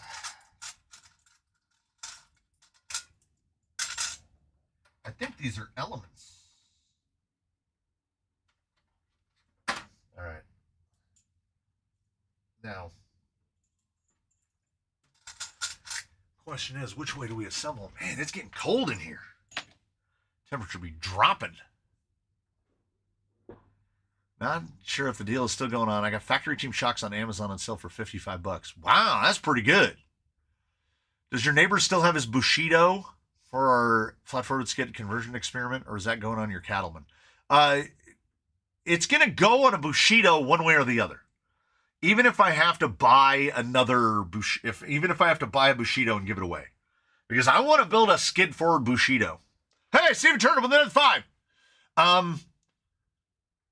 I mean, my 2000 GMC Yukon is lightweight compared to a 2025 Yukon. True. I have a Fusion 1800 and a Discovery. Truck is way too fast. I had an 1800 in mine and swapped it out for a 1200. I don't think you can get a pinion small enough to slow it down for the 1800. The 1200 is a lot more manageable. I know that's a terrible answer to that. What's the current shortest drive shaft setup? The absolute shortest you can go. Do 5mm pinions come in 48 pitch? Yes, but they don't go super small. You're in like the 20s, I want to say. But yeah, I actually have. There's a 20. Focus, please. Thank you. 5mm pinion, 48 pitch, Hardin Robinson. Robinson makes them. I think 20 is as small as they go. They might go like, it looks like they could go a little smaller, 17, 18. And a lot of rigs, unless things like a Stealth X won't run anything smaller than like an 18 anyway. Oh, current shortest drive shaft. Look at the drive shafts for Tamiya 1/14th scale. That is the drive shafts for the semis, and they come real short, like real short. I want to say they make a 40. I've not, and they make, I think their longest one is almost 300 millimeters. So for those semis, they make some real long drive shafts. Will they be durable? I think so, because they're square drive. It's just a round with a square hole in it. So maybe. No promises, but maybe. I think if we do this like this. Hot Racing has 14 tooth. Wow, that's all the way down. Now be aware, some of those Hot Racing ones are like standoff. Like they get really long, and you might have a problem with the gears fitting. I've also never, not once in my life, if you're on a 10-tooth pinion, you're just much better off. Go on the Discord, the Canyon Discord, go on something and see if somebody will trade you a 1200 for your 1800. Because I built my wife's camel trophy, her Defender. Built her Defender on a 1200, and I put an 1800 in mine because I didn't have two 1200s. It's just an absolute rocket. Like, it has to be close to 20 miles an hour. Or Nasmo points out, yes, if you're not using the factory radio, if you're using something that has adjustability to it, you can just turn your total throttle down. Or you can even go into the program card. No, SE won't do it. That's right. You can't do throttle percentage. You can on a Pro. Yeah, see, on a Pro, you can just limit the max throttle through the program card, or you can do it on your controller if your controller will do it. But the 1200 will give you longer run times, generally. And you'll be able to gear it up a little bit better. Robinson goes down to 17. That's good to know. Boom Racing makes a short shaft between axles on a 6x6. Yeah, that'd be really short. Can adjusting a throttle curve slow a fusion down adequately enough? Kind of. But it's definitely in the vein of electronic trickery. Can confirm those RC Hub 14 Tamiya drive shafts can go real short and hold up to abuse. They take TRX4 drive shaft screw pins and be cut down even shorter than the shortest they sell. Yeah. I too went down to the 1200 because I didn't want an electronic limit or really change out a ton of the gears. Found the 1200 more adjustable. Yeah, it's the same exact reason that I run a 1200 in the Sendero SE. Because an 1800 on the smallest pinion is just a hair too fast. But then you can put, with the smallest on an XF is an 18-tooth pinion. But if you put a 1200 in it, you can run like a 25-tooth pinion. And not be too fast. So I still, in general, all other things being equal, I still prefer a 1200 to an 1800. You know what? Yeah. How long is that screw going to have to be? That screw's going to have to be long. But yeah, if we go outside to outside, will fit. And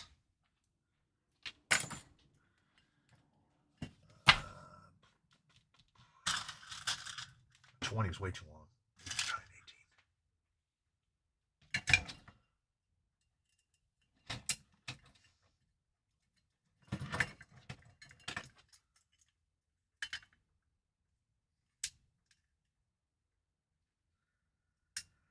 I love that these chassis have like basically one accessible hole.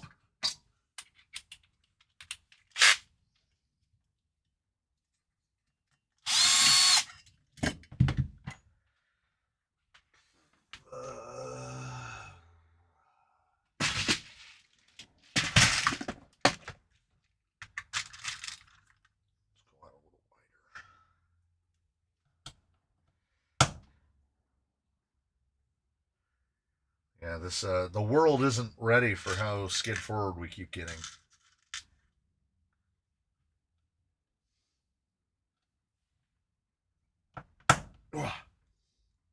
Did it.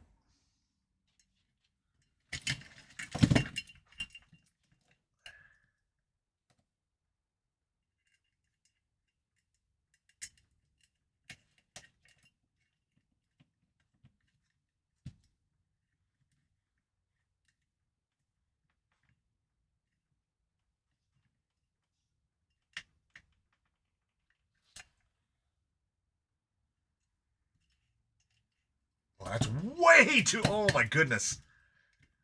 It must have shifted over because that is so far too long. That's a solid 12, maybe 15 millimeters too long. Or that had rocked forward too much. I don't know. Yeah. Wow. That's so far too long. This needs to be about 105 eye to eye, and I'm at like 125. Like 20 millimeters too long. Hey, Whiteboard RC with $10 for no reason. Thank you. And Jimbo with another 5. Did he hit anybody? Can your IMARS D300 charger charge JST 2S batteries with an adapter for 118? You can make it. The interface on the front is you just need XT60 males. This is what I charge transmitter packs off of. Yeah, so you can literally. So that is the one I use for that. I have a box called IMARS leads, and here's my adapter for Dean's plugs, and that plugs into another adapter to plug XT30s. There's my other one. That's a direct one for XT30. Here is Futaba plug. Of course, horrible. IC5, EC5, EC5, EC5s. My XT90 adapter. My Molex adapter. Yeah, yeah. You can charge absolutely anything you want. You might just have to make a little XT60 adapter for it. What are the odds of this? That's fun. Hello, Mr. Canyon Crawler. Hello, Mr. Panda. How short can a cut to length get? Comfortably about 68 millimeters. Because do I have one? I don't have one nearby. Who's got cut to length? Who's got cut to lengths? You? Nope. Do you? Nope. You don't. Do you? No. Do you? No. Well, there's nobody around with cut to lengths on them. Because on the cut to lengths, the little ends are actually really long. And their amount of insertion is actually pretty short. They only have I'd say about 15 millimeters of insertion.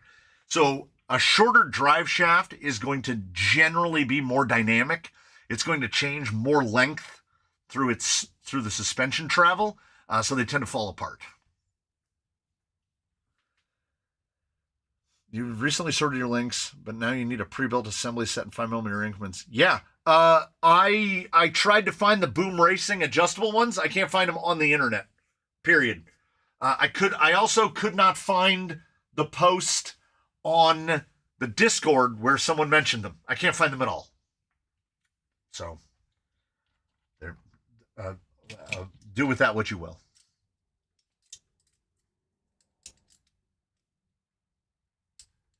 I need a print turn and a link turn. I have a print turn, which is super handy. But the link thing. That's why I was so happy when I didn't have to rebuild any of the rear links. They just went together. That's a rare thing.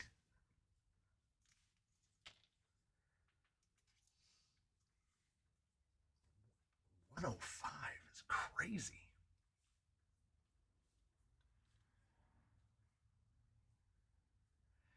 Yeah, I also like to start with like slip together, but results will absolutely vary because let's see. Let's grab a little short Mias.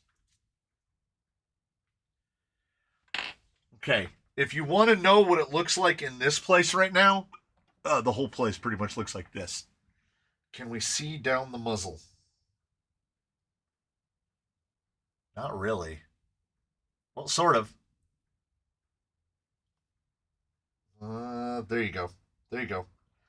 The splined portion only extends down into the thing about, I'd say about 8mm. And this is fairly common. This is fairly common to quite a few drive shafts where the splines don't reach down very far. So you can't really cut much off of a Mias one before it's not a drive shaft anymore. It's just a thing that spins. Let's see, are the Injora ones the same way? Can't tell. Yes. On the Injora shafts, the splines extend about 8mm. The batteries I use charge through the JST XH2S connector. Would I have to make an XT60 to JST XH? Or can I use that red connect? Well, that was an... Rudy has discovered the same thing that I have. You have to carefully examine before deciding. Yes.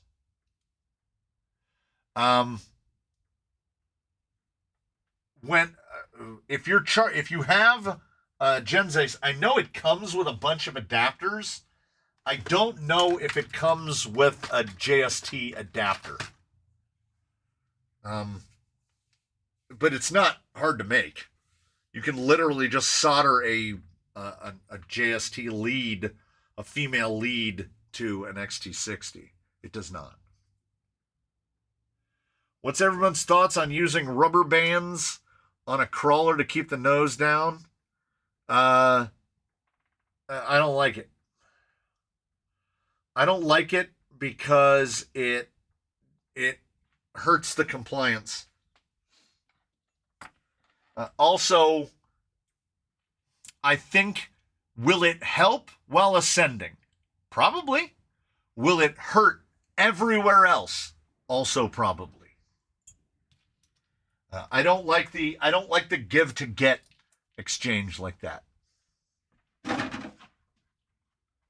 So if this thing only needs to be 105, that's pretty darn short. Maybe a bit 15, 20. Could be a 50. Could be a 50. 55. I don't have any 55s. I've got 65s.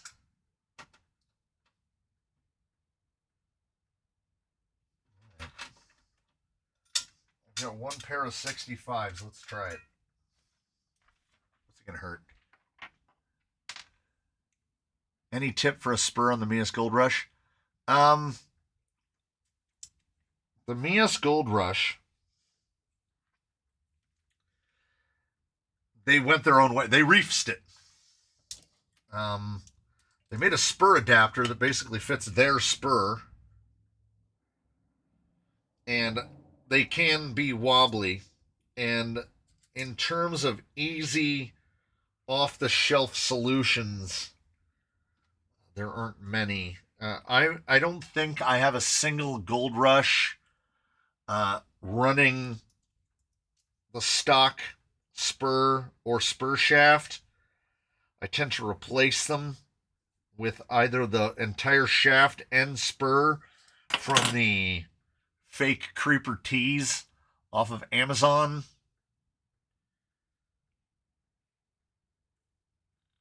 Or the assembly from 10 Pro. 10 Pro will also fit the whole thing.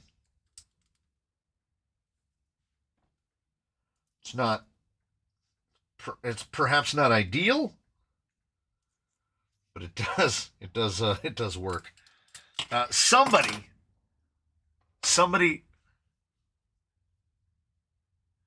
I figured out why you couldn't find the adjustable links. Boom Racing makes you purchase the female and male ends separately. Well, that'll do it. That will do it. I was tremendously frustrated by that operation / situation.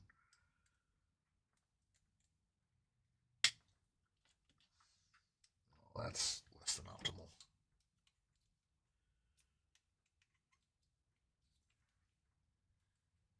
Have I ever built a rig with a suck-down winch? I have not. Because I think that the suck-down winch is an answer to a question that can be answered via geometry. You can make suspension changes to keep your front end down. You don't need to resort to it, because we tend to have a lot of weight up front, a whole lot of weight up front. And if I see a rig behaving incorrectly, I will attempt to correct that geometrically. I think the adjustable lengths are basically set up fun. Yeah. That's what I want them for. I want them for this, because I could easily just take two of them, slap them on here, and be like, oh, I need this length, and then I will make lengths to that length, rather than disassembling and reassembling over and over again, which is the method we use now. Okay, I think we might, maybe, just maybe. When putting everything on axle, how would you recommend building a hybrid Comfox chassis and my own running a 1200?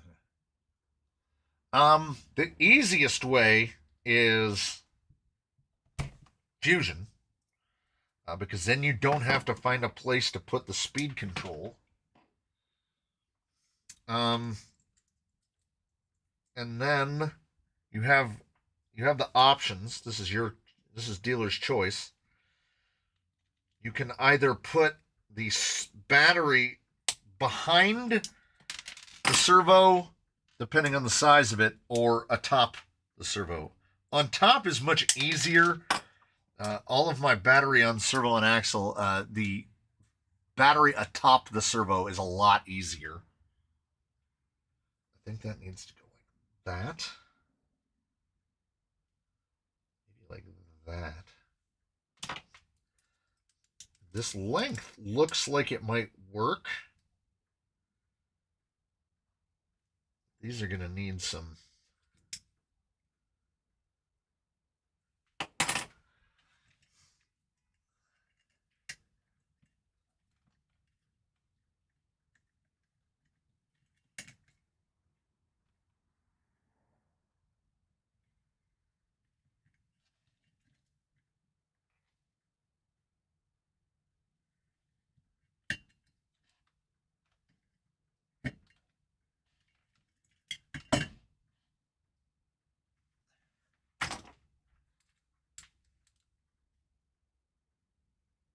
Yeah, tray on top is really easy. I do mine as dumb as possible.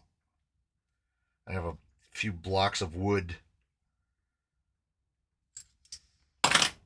Trying to get that. We're trying to get the extra bend on this.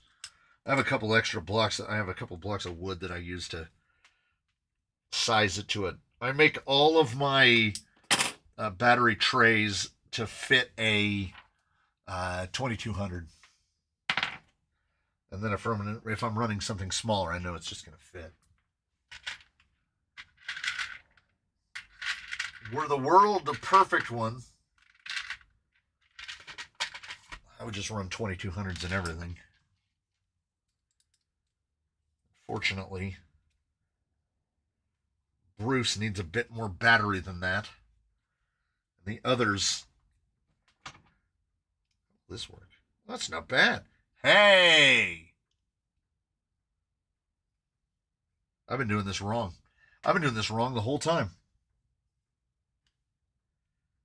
So I use any number of methods for threading that on. All right. I have this for if there's a hollow ball installed. I just put that through the ball, but this doesn't work. It tends to do that. I didn't even have to drop it on purpose. Another tack is you take a link and put it through there, and then the threads will kind of help hold it a little bit better. Remember the Allen wrench that came with the cutoff saw? Look at that. That thing's going to have to, this thing has to live right here on the bench now. That's so good.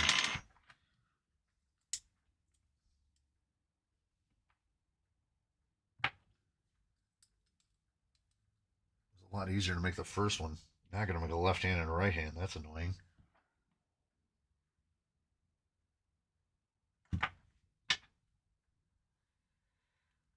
Would I need to make an XT60 to red or white? It's been a pain finding clarity on batteries and connectors. XT60 to red or white? I'm not sure that I fully understand the question. And this is probably because I don't know what the tiny batteries look like. Like if I was doing an XT60 to JST, the JST, I get JSTs that just come in a pigtail like that, so it's not hard to tell positives and negatives apart. Any tips for installing an Amazon Dig to the Mias Gold Rush? You're going to want to just change the whole skid. You're going to want to remove the skid and just put a 3-gear skid on it and then just bolt it on that way. Who is that? Who is that? Who has a Mias chassis?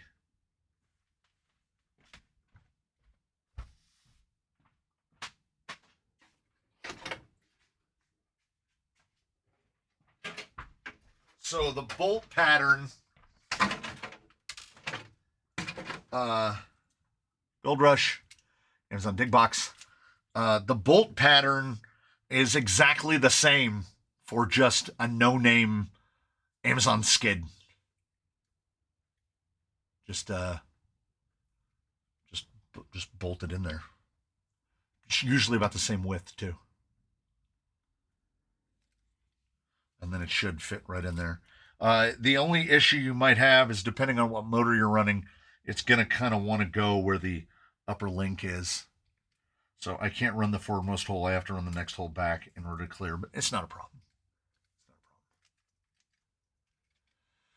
I bought an Axe 2700 540 because it was on sale for roughly the same price as a Fusion Pro Elite Plus programmer. It's an impressive system, and I don't mind the 15 MBUC for me.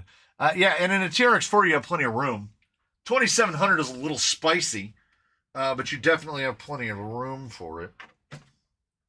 If you put a 3-gear in place of your TRX4 gearbox, you will no longer be spicy. It will almost seem too slow because there's effectively no gear reduction in it. Tracks this gearbox. Has a little bit more reduction than a Capra box. Any fancy tips to get a pair of MOA to run synchronous, or would default 15% overdrive front be the best? Either speed the front up a little or slow the rear down a little, whichever you prefer, depending on what your KV is and what your ground speed is. What you do is set both motors to the same output and then drive it. Does it feel too fast, or does it feel too slow, or does it feel just right? If it feels too fast, slow down the rear. If it feels too slow, speed up the front. If it feels just right, also slow down the rear. Use a 4mm tap, and then you can thread them by hand. If you tap them, you will make them loosey-goose, and then these will tend to rotate in action and sometimes bind up with other stuff. There have been rod ends that are so impossibly hard on the plastic that I have tapped them instead, but I prefer this idiotic method because, like, I'm so hoping, I'm very much hoping that this will be the correct orientation, and then I won't have to take these apart. Rod ends, reuse them as many times as we do. They are very much like nylocks, where if you put them on and take them off a couple times, they're not so good anymore. Hi, gents. No good morning tonight. He's back in Blighty. The man formerly of China is now back in jolly old England. I have never been, nor will I ever be, to either of those places. Maybe he's talking about the JST PH 2.0 that comes in SCX 24s. I understood some of those words, and then the rest of it was just like a sound. So that's probably my fault. I don't understand all of those. I don't understand all of that terminology. So he's, instead of being in the morning, he is well into the nighttime over there. Maybe we'll get the front links on. Stranger, like I've heard of crazier things happening. I do have a question for myself. How long am I going to need a screw for this? It's going to be pretty long. The first link that rod end I super glue on is going to be the one that I need to change immediately. 24 plus 7 plus 7, 14. 40. Oh, I need like a 45. That's doable. We have that. We definitely have a 45. They're not full threaded. We'll see if that comes back to bite us.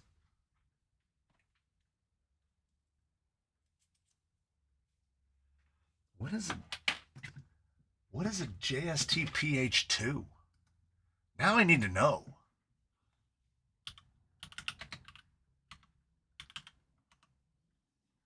Oh, yeah. You can get those on like already made. Just don't buy whatever you do, don't buy a Spectrum one. They're like $15. Whereas Furatech makes a 2-pin to JST adapter. It's probably the wrong way. You probably need it. No, you need a male. So yeah, it's probably available off the shelf. Picked up a 10.3 with a Fusion SE 1200 and brass front and rear portals. For your video, you're making 1800 for portals. Looking to get a secure SE to do I need a 120 or a 70? Performance-wise, they feel basically identical. I've never really felt the difference between the two, but the 120 usually tends to be about $3 difference from the 70, and why wouldn't I take 50 more amps of potential power for $3 more? The 120 is also a little bit easier to mount than the 70 because I just mount it on its side. I usually secure it with a single zip tie. I've kind of softly stopped buying the 70s and I'm only buying the 120s, but conditionally, if you're buying your very first one, you might be better off getting the 70 amp because it comes with the programmer. Probably asking this wrong since I don't know the proper names. The lipos that come with the red catacenter have the red JST to run the rig and a white connector for charging. Oh, So that means they're probably charging through the balance plug. Am I guessing that correctly? Charging through the balance plug. You should be able to charge through the JST and then just plug the other one into the balance port. Is that correct? I don't want to tell you to blow your stuff up. I don't have any knowledge of the batteries that come in SCX 24s. Do you use Stay Lube CV joint on plastics? I do. Eventually, the fact that they're petroleum will break the plastic down. Now, we're probably talking over the course of 20 years. It will break them down. So I absolutely do. You don't have to. A plastic gear doesn't need the same level of stick-to-itiveness nor lubricity, because the nylon gears will provide a little bit of that lubricity on their own. So you can use whatever you like. If you've gotten grease that came with any sort of, in a little tube from an RTR or a kit, you can use that. If you want to buy some kind of fancy grease, you can do that.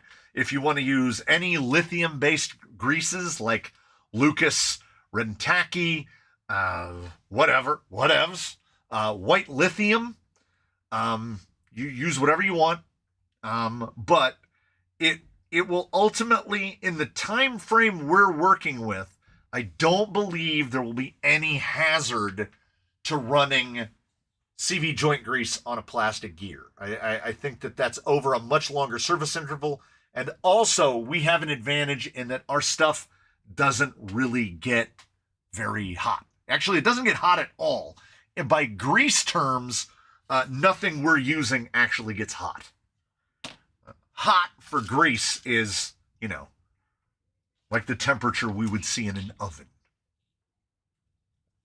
Hey, Eddie White's got his 18%. Yeah.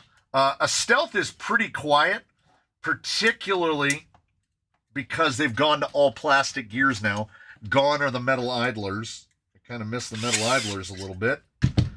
But companies be shrinkflating, What are we gonna do? We gotta work with what we're allowed to work with. Oh, I think these might be 7s. No, I need a couple 7mm Espaciers, or I could use plastic hollow balls, which is probably even easier. Because at no point in my life do I think I'm ever going to use all of these plastic hollow balls.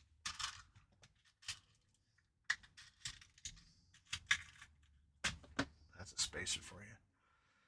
So if you wanted to use an XA60, you would not use the balance lead. You would replace the connector with a single positive regard. Oh, this is too much work.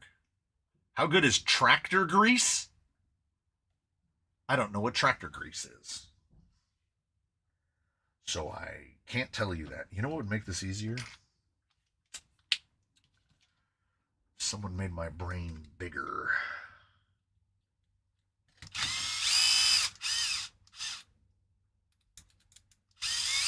I think I'm out of luck, though. I think I'm stuck with that. I think I'm stuck with the 3 pounds of fat that I started with. I'm talking about using it in the Stealth X mainly. Yeah, that's what's in all the Stealth X I build. On occasion, I will mix up what grease is in something primarily for testing purposes. Because I don't know. Like, what if what I'm using isn't the best one? What if there's a better one? And how I learned this was I have a tendency to, if it ain't broke, don't fix it. I got the Stay Lube, but usually put it on the metal gears and use the lithium on plastics. But since it's still, I was wondering. Yeah, I mean, I don't. You can quote me for whatever it's worth that I don't think that the introduction of a petroleum-based grease into a Stealth X is going to appreciably shorten its lifespan. You have two greases. You have petroleum-based greases and you have lithium-based greases, and then there's probably a bunch more greases as well. For our purposes, there are petroleum-based and lithium-based, and that's the difference. Petroleum-based greases will stick to the stuff more. So that's why I prefer it. I'm also using, as of late, Yamalube. Focus. Yamalube. Now, they also make Molly greases that are Molly pastes. So Molly greases tend to have about 10% molybdenum, whereas Molly pastes can have up to 60% molybdenum. Advantage? Don't know. I've never bought a Molly paste. So I can't say. Maybe. Maybe not.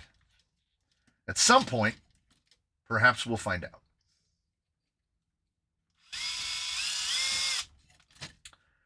I think a 45 was correct.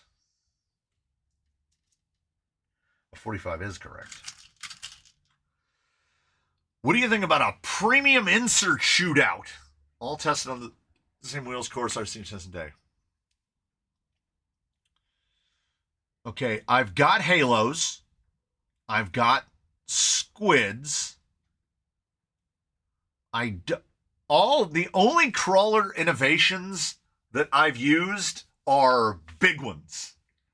I've used crawler innovations in like 525s and 575s, but I don't think I've ever bought 475 crawler innovations, at least not that I can think of. My only problem with that is what tire, because we have to find inserts that fit that particular tire. What tire? And like there's so many questions, right? Because we have this variability. The rig selection is going to be tremendously impactful because there's no such thing as a one-size-fits-all insert. If we don't take all of these, holy cow! I'm so hungry. I'm so hungry. And the man from Tennessee, I agree, Mr. Daniels. Holy moly. Yeah, if there's three brothers involved, they won't have been tuned right. If we don't take all of those variables into account, these are going to win. Because these work across a broad range of things. 3D printed inserts work their best. Well, kiss my ass and call me Molly Grease. That guy is awesome. I don't know if it's a trick. Yeah, okay. There's a lot of that guy's rigs in this building. And maybe a little bit of that is him trying to get me to work on him. But I don't know. Maybe not. Maybe he's just being a solid citizen. I know. He's, this is, I don't know how to process, you know? It's weird. Being old is weird. Like, I didn't get anything for my kids this year. I got stuff for my kids, but shopping for my kids, grease. It's a little bit of grease. Shopping for my kids was also weird. They're like adults. How do you buy things for adults? It was a weird situation all around. I feel like Christmas gets real weird. Honestly, Christmas gets weird at like 18. And then it gets normal again when you have kids. And it's pretty normal for about a decade or so. And then you have this variability because somebody at school is going to be like, did you know that Santa is made up by your mom and dad? And they're going to ruin the whole thing. And before that managed to happen, I sat my kids down and I was like, I'm going to break this down for you. because this is how it works. You might like it, you might not, but here's how it works. Santa, if Santa is not a person, if you don't want to believe Santa is a person, Santa is a state of mind. Santa is a philosophy, okay? And that philosophy is that I'm going to buy you something for this day. We're going to give you something based on nothing other than the desire to give someone something. Right? That's where Santa gets the power, right? So I told my kids, if you don't want to believe in Santa, that's fine. Santa won't bring you anything anymore. Sound like a deal? Sounds like a deal. So you make a deal. We just send the adult kids a few bucks. They can buy what they want because we have no idea what to get. Yeah, that's the problem, man. You know what I don't like buying people? Gift cards. I don't like it. If you're buying a person a gift card, that is the implication to me in my head is that you don't know what that person wants. Right? That's why whenever anybody goes somewhere, I tell them, they say, what do you want me to bring you? I just go, something shiny. Bring me a shiny thing. So zip tied up to one of the cross beams of the building up here are shiny things. Worthless, useless shiny things, but they're shiny things. I've related this story before. I'll relate it again because it's close enough to the holidays. The sister, one of my wife's sisters, that is as close to enough as to be my nemesis, her and at that time husband they were going to Toronto for some reason, and they said, "What do you want us to bring you back from Toronto?" And I said, "Bring me back something shiny," which is the reason why, like this.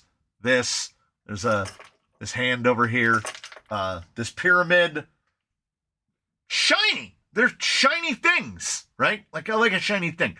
So they forgot to bring me anything. They didn't buy me anything shiny. So they gave me a Toronto subway token. Well, joke's on them. That's awesome. I'm never going to Toronto. I'll never have access to a Toronto subway token. I think a Toronto subway token is a fantastic thing to give someone who asks for something shiny.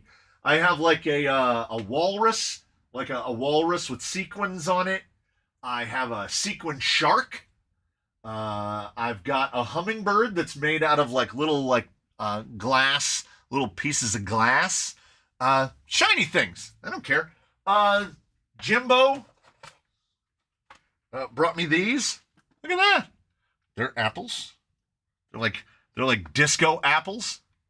Shiny. So like, if you give me a gift card, I'm gonna smile. I'll be like, hey, thanks, man. Because in the end, ultimately, all other things being equal, it is well and truly the thought that counts. But I don't like buying gift cards. I got a $50 gift card to Steam yesterday and I spent at least 4 hours trying to find something on Steam that I want and I can't figure it out. I understand my friends and family not being able to find something. Yeah. Used one of my Christmas gift cards to order MIP ball end speed tips. Who would ever use those? I never used the ball end ones. Now we find out if we're close. Or if we're doing it again. Again and again.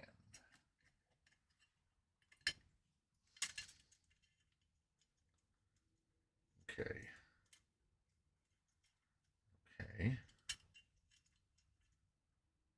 All right.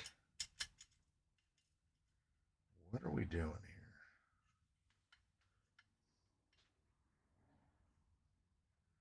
This links to the outside is a real pain. It's a real pain.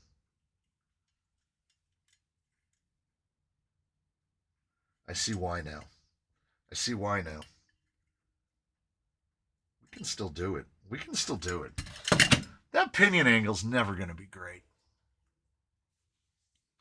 Yeah, wife's shiny tack is very different. I used my gift card yesterday to order a filament dryer for my printer and some adult light-up shoes. Elevator Productions is doing it right. I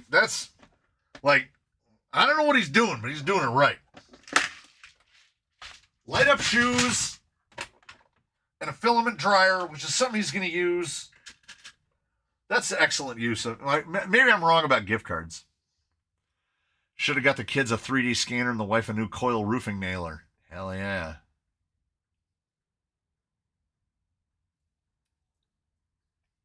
Adult light up shoes. I'm kind of jealous. A little jealous. I've never owned light up shoes before in my life. So the jealousy comes from a real place. These two screws are completely different lengths.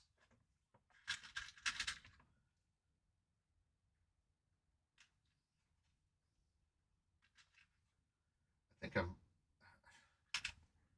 really starting to think I'm overthinking this. It's going to have a Lloyd on it. You know? Like, we should temper our expectations, I think. And I have to go in the lowest hole. We can't use any hole other than the lowest hole because the angle of the chassis, I might be able to trim a little bit of that. Like I can take it over to the sander and kind of smooth that over. What if you're trying to be sneaky? Oh. How else is everyone going to know how fast you can run if not for light up shoes? That's absolutely right. Yes, Mr. Ayala points out that A-Main is selling the double cardan shafts, the Upgrade RC double cardan shafts for AR45 and 10 Pro straight, Pro 45 as they call them, for $20 a pair. I bought 2 pairs this morning. I don't even know if I have 2 pairs that aren't outfitted, but I'm going to find out because, as the video said, double cardan everything. I will double cardan everything if given the opportunity. Because who wouldn't want more? Well, we have an answer to this. We can venture down a side alley when Reefs explained why they didn't put double cardan on the XP10 because the camming action is a feature. It's not a bug, it's a feature. And when I read that, I mean this when I say it. I got a hearty laugh that came from deep inside me. And I was like, that is, as someone's grandfather or maybe even a father would say, that is horse shit.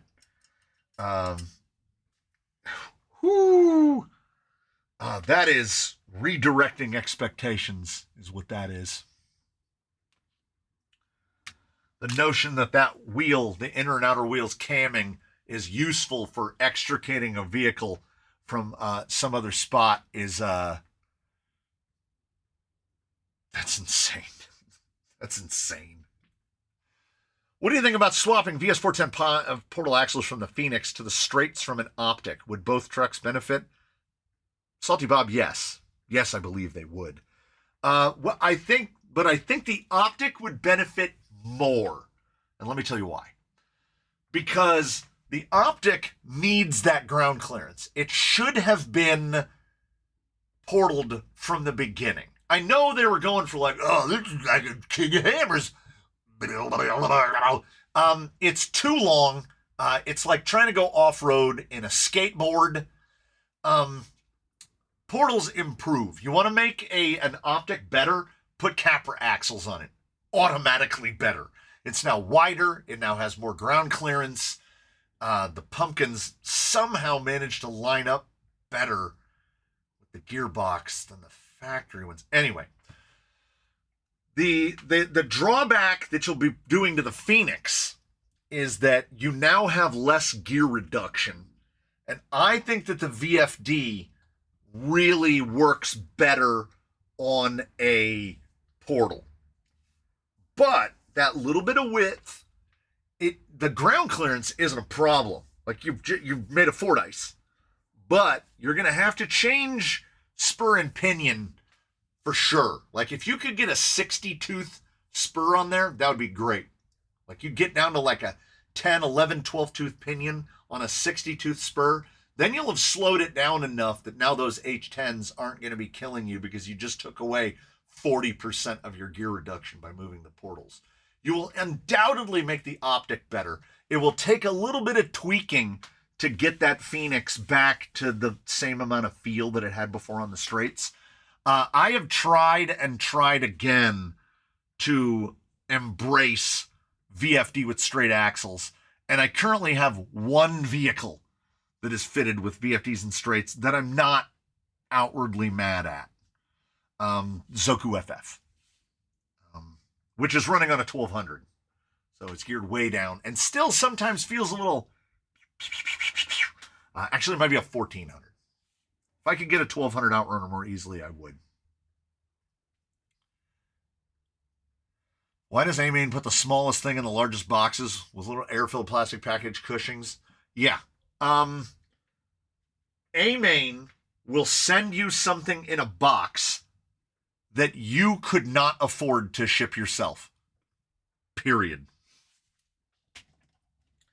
A-Main has that absolute best possible price on shipping because they send boxes that if I tried to send that box, it'd be $100.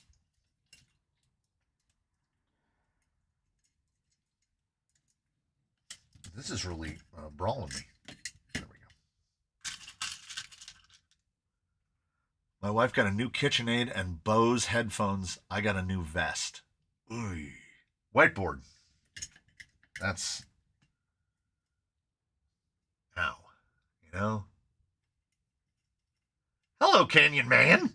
I got gifted a membership last week and I've been watching your content. I plan on continuing the support. Just wanted to comment saying thank you for being relatable. Hey, a cautionary tale. If I'm relatable, that means that you might have more unsolvable problems. Because I feel like I'm fraught with unsolvable problems. It's not the way I like it, but it is the way it is. So welcome aboard to the land of crazy people who are attempting to moderate our craziness. Too short? That's what I like to see. That's what I like to see. We're attempting to moderate and modulate our craziness via tiny toy cars that go slow. Who is the Canyon Man? He is the wall. Mr. Hurley is making a lot of t-shirtable statements today. There's cheese mines everywhere. We're getting a hearty helping of Hurleyisms today. Yeah, we'll go a little more. I have looked at the, I thought this was an RC addiction support group. Yeah, but we work the opposite way, where the only way to fight the addiction is to buy more stuff. So, I don't know how helpful we are ultimately. The Gold Rush V2, yes, it looks like some very modest changes, if changes at all. The rails do indeed look different. Apparently, the sliders are slightly narrower.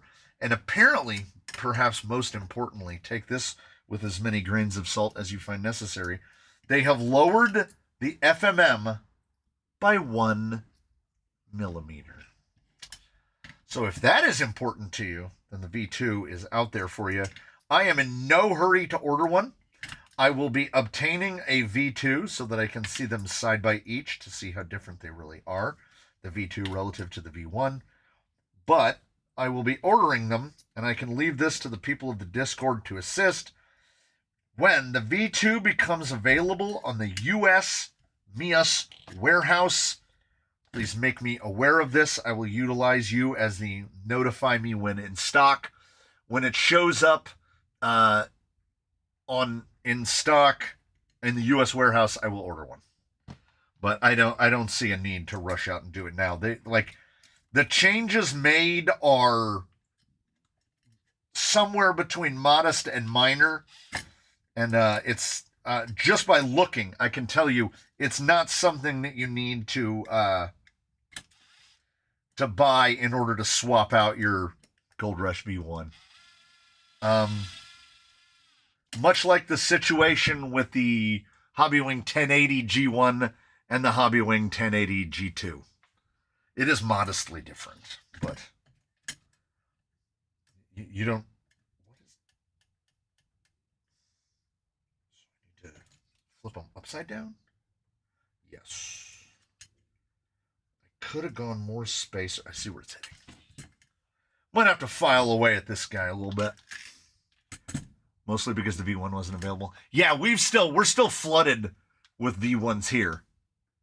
I found an 18650 charger at work today, brand new for free. That's the best kind of 18650 charger. For those of you not finding them at work, the best 18650 charger is the Opus BT C3100. But I would honestly hope that you don't have to charge that many 18650 batteries in your life.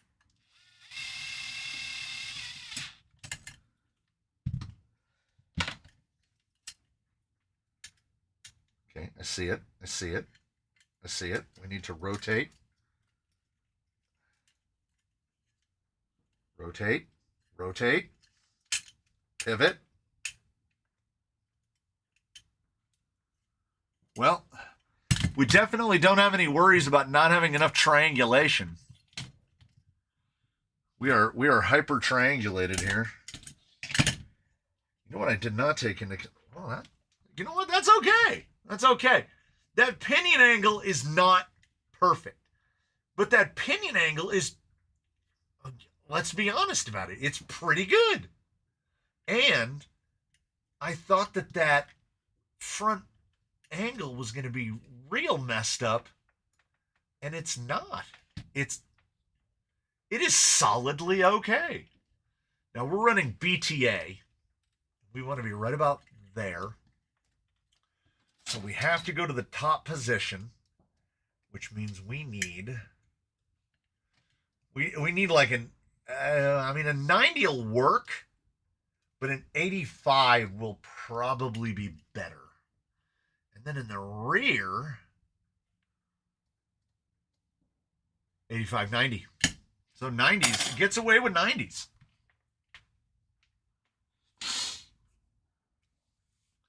Grown men don't play with toy cars. We conduct highly technical outdoor therapy adjacent science experiments with batteries. I'll take it. Yeah, see? Guy 307 bought double cartons. So by spending that, he saved $20. As my grandmother used to say, look how much money I saved by buying this thing. And we should all embrace that philosophy aggressively. I try to play with everything but my food. I'm telling you, Mr. Hurley on fire. The air, my kid came out to bring that testing monitor back out here, and the air blowing in that door is freezing. The temperature in here has dropped about 5 degrees since we started.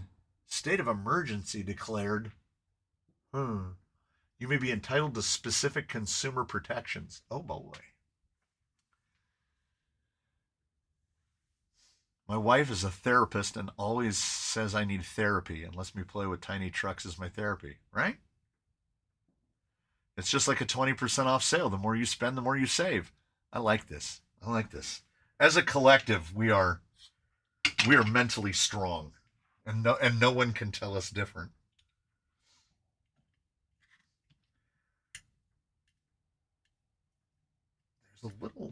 There's a little something. There's something.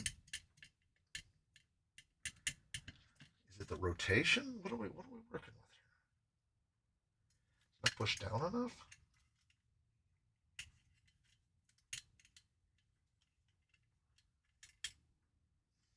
What is that measurement? That is 70. Yeah, 90s. 90s it is. What have we got?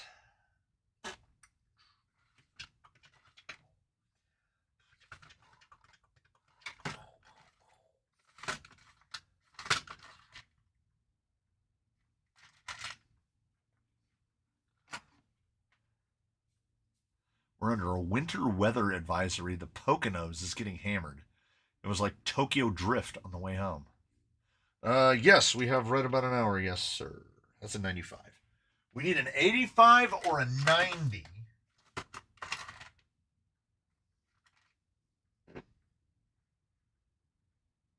That's an 80, which does not help.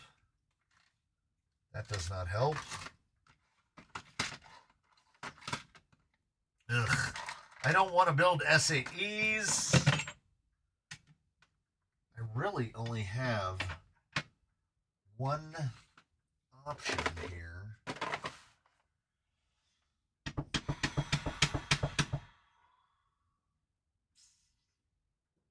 Yeah. Yep. Don't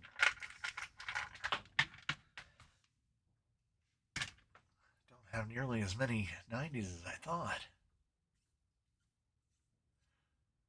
80 front, 90 rear? Yeah, I could probably honestly get away with 80 front, 90 rear.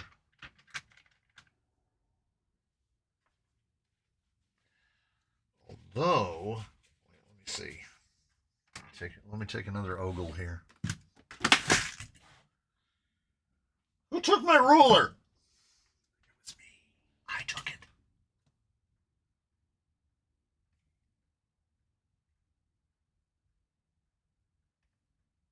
Yeah, if you go bottom row, it could just do 80s all the way around.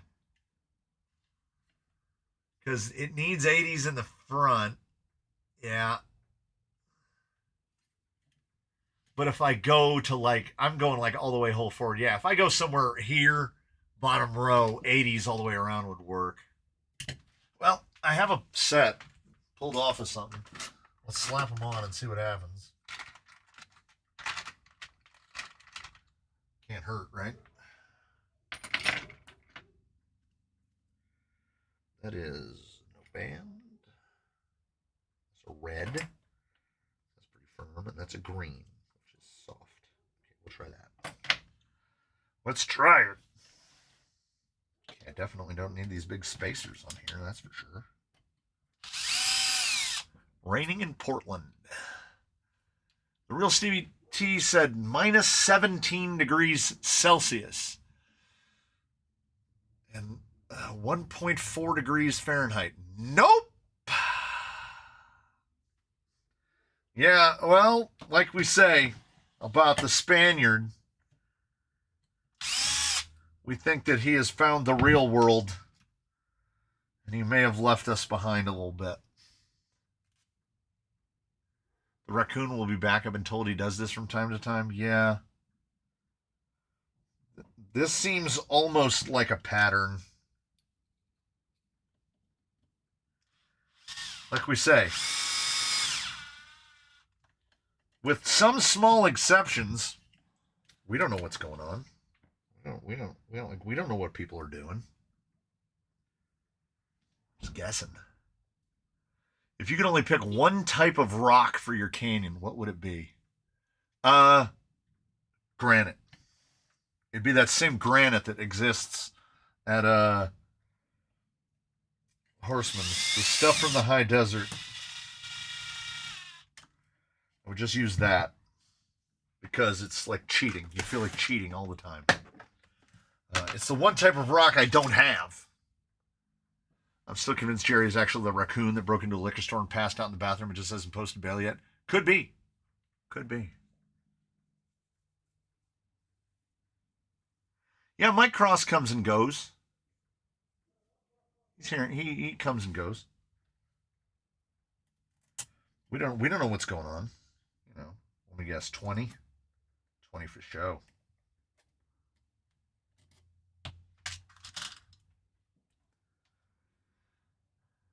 Sam Steven, too hot. 85 feels like 85 in southern Mississippi. That is crazy.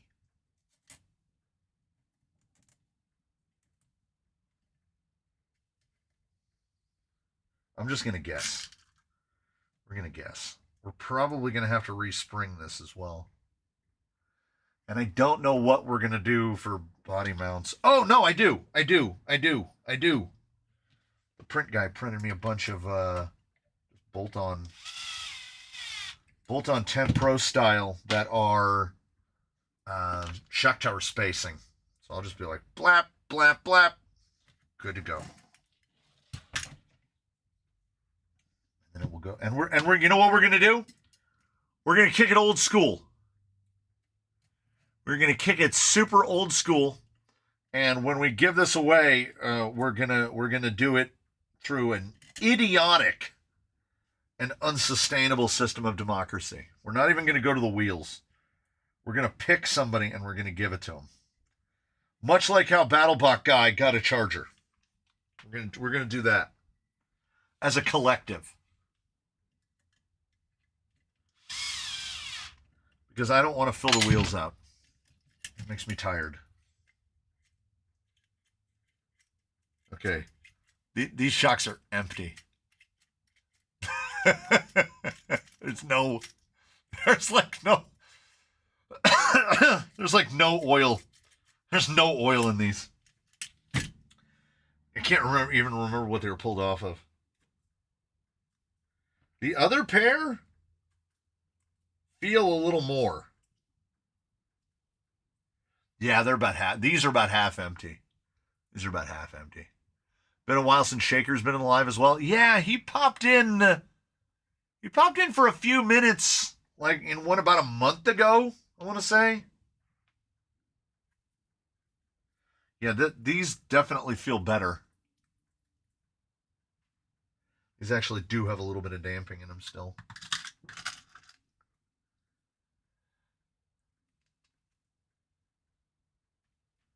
Yeah, I could put 2 mods. I could put any number of things on here. These might just be a placeholder because I really do think it needs 85s.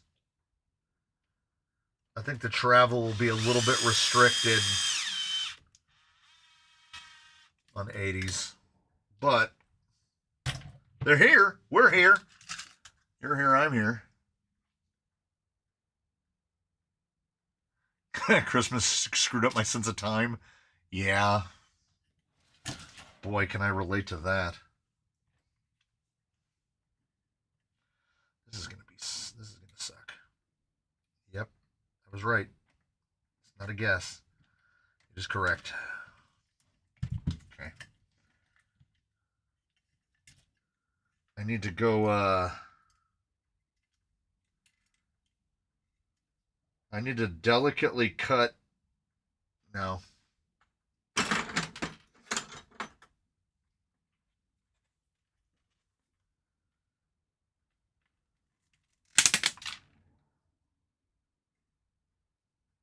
Did you hear that? That was a crazy noise. Newborn twin girls. Oh, God. That's... I don't think I would have survived twins. I barely survived ours, and they were 2 years apart.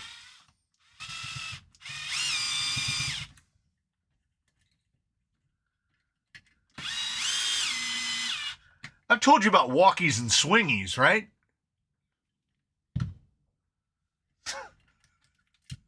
That's a thing to just throw out there. I've told you about walkies and swingies.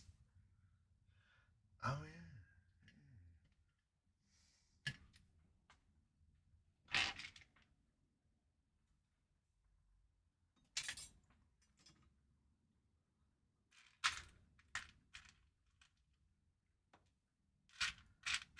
Well, now that I've put it out in the universe, we have plenty of time.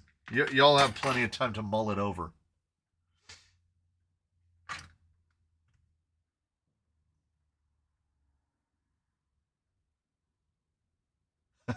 What is walkies and swingies? So, the sister of my wife, that I say borders on being my nemesis, she asks me to do, and don't take this in any inappropriate way. She asks me to do husband stuff. Like, she can't climb up a ladder to do something on the roof, or she can't. So I end up doing it. Or like a switch needs rewired, so I get to do it. That's husband stuff, right? And I kept telling her she needs to get a man. Anyway, she has twin daughters that are, you'd never believe it if you saw them. They are 15 years old, but they're very small.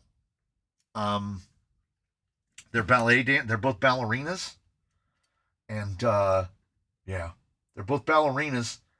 And they are proof that twins are very different from one another because one of them I call walkies and the other one I call swingies because there's a swing set over in the yard and one sits on it and swings for extended periods of time. And the other one, yes, you guessed it, walks up and down the driveway. And not a little. I was taking something out to the trash last night, and I caught a glimpse of walkies out there, and I said, how many steps today? Walkies said 32,000. And like, who am I to judge, right? Who am I to judge? But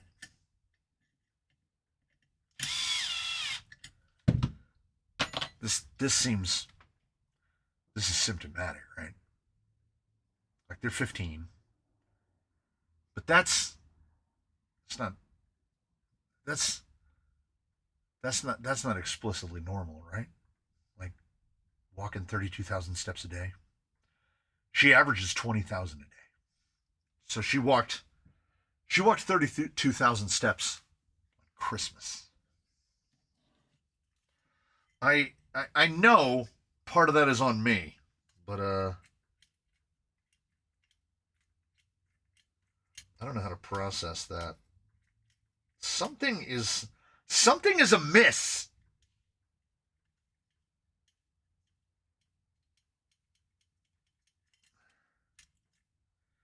I'm getting no suspension here.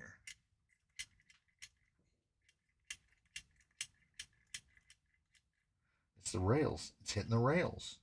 It's hitting the rails.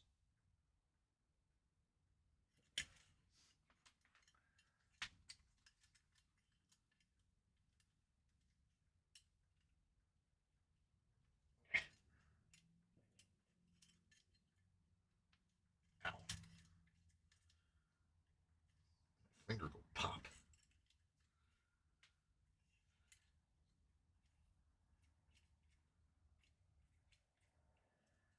I think the only way that I can make this cooperate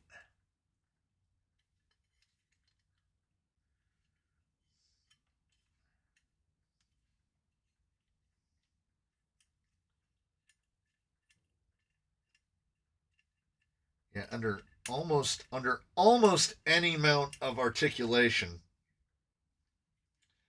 the link going to the outside, the question becomes, how much do we think I can take off of that rail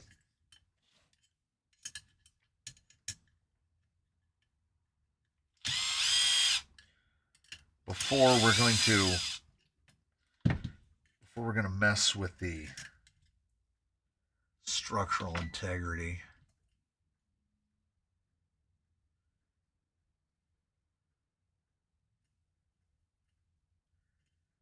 It's the upper link. The upper link is hitting the chassis right there. And it's doing it at most any degree of articulation. Shocks look all right. Definitely needs to be in a lower hole. It needs 85s. Which means I'm going to have to buy shocks for it. Could get away with 90s. But at least an 85. I think these 80s are too short. Bend the link rather than cut the chassis. They're already high clearance. I don't think I've walked 32,000 steps in my 53 years of being on Earth.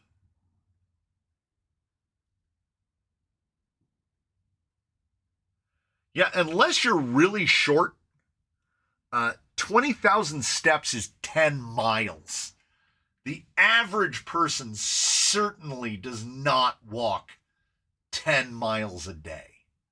Like Amazon warehouse workers do. And when I say she does 20,000 steps a day, I mean a day. every day, not work days or any other days. She has been limited by her mother that on days when they dance, she's only allowed to do, hey, okay, so we're full.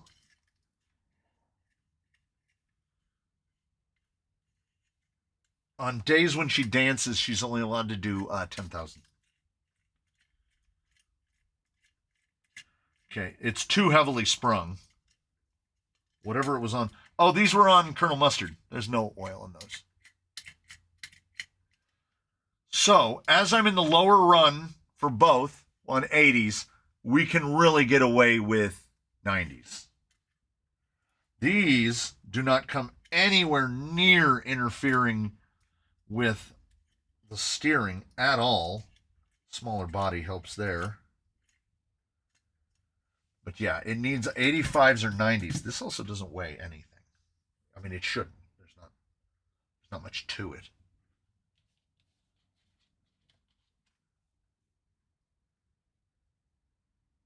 I had no intention of buying anything today till somebody mentioned a $20 coupon at A-Main. Just redid my Interceptor RP rig and it made me question my life decisions setting up CMS. Ended up getting it because I believe in more in being stubborn and what you were working on, but I almost hulked out. Yeah. This was foolhardy. This was foolhardy all the way because I was operating from the foolish position that this would be less work. Is there a solution for replacement ball ends for desert lizards? I busted one the other day by over-tightening. Which end? Do you mean the plastic end or the metal end on the shock? Because if it's the plastic end, you can put any 3mm threaded rod end on it. If you broke the other end, that's part of the shock and it's a little more work to fix. Are springs on shocks actually effective or mainly just for vehicle attitude on flat terrain? They're absolutely effective because a spring is, depending on the perspective, depending on what perspective you're looking at it from, they are either pushing the vehicle up or they're pushing the tire down. The truth of it is they're doing both. It's splitting the difference. Half of their force is suspending the vehicle, and the other half is pushing the tire down. They're basically supplementing gravity, because gravity is pulling them down at a specific rate. But I don't like running unsprung, because the spring provides downward force, and it also provides resistance against this. We do want to provide resistance against that. So when we do this function right here, when this is twisting, this spring is pushing this side down, and this spring is stopping this from pushing up as fast as it would want to. I'm not operating from the Reef's philosophy of make your shocks go super, super fast. I average 20,000 steps a day as a superintendent's foreman in commercial construction. Yeah. Surely the weight of the components overcome any effect they have. No, not necessarily, no.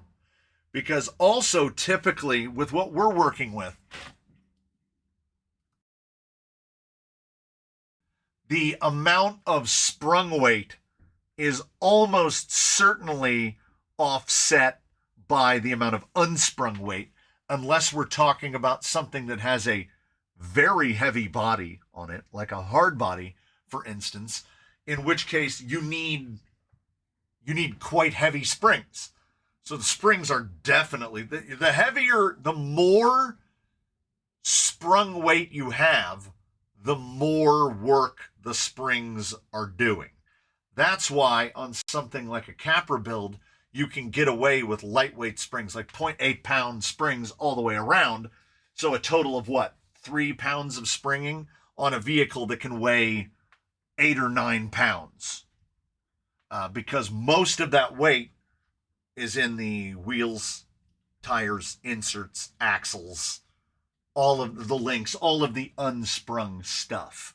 So no, if I didn't think that springs made a difference, I wouldn't go through the long an arduous process of selecting springs for each specific build and having drawers full of springs. I just wouldn't run springs. But springs absolutely make a difference, and I came to this determination by doing that thing that you do. I would take the rig out and drive it and make a change, and then take it out and drive it again and go, I don't like that. Here's how you know. This is not conclusive, but it's also not inconclusive. Here's how you know that shock springs make a difference.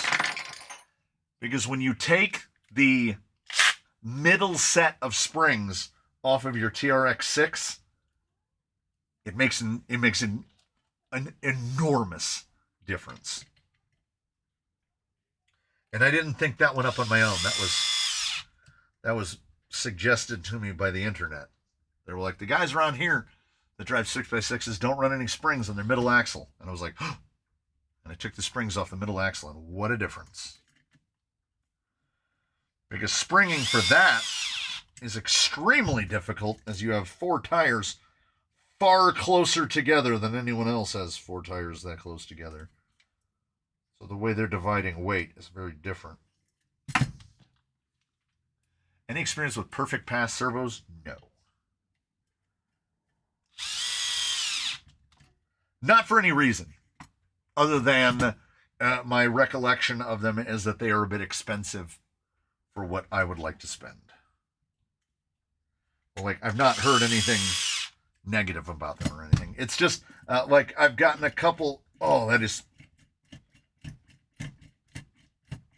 so oversprung.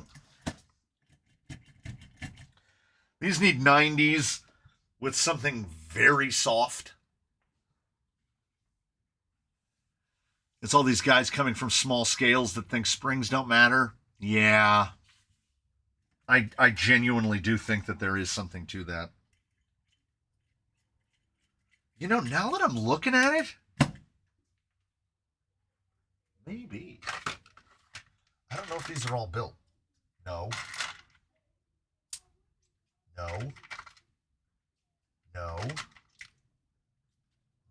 Okay, good. All right. Then I'm not dealing with anything important. Awesome. Nope.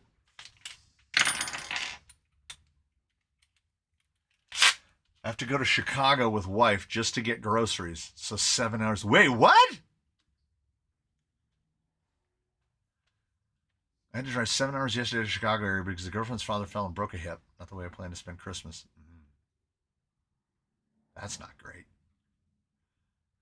7 hours for groceries? Why?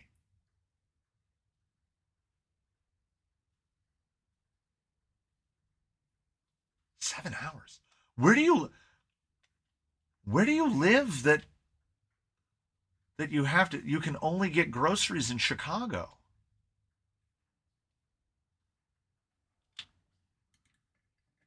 I think in 7 hours I'd be almost to San Francisco.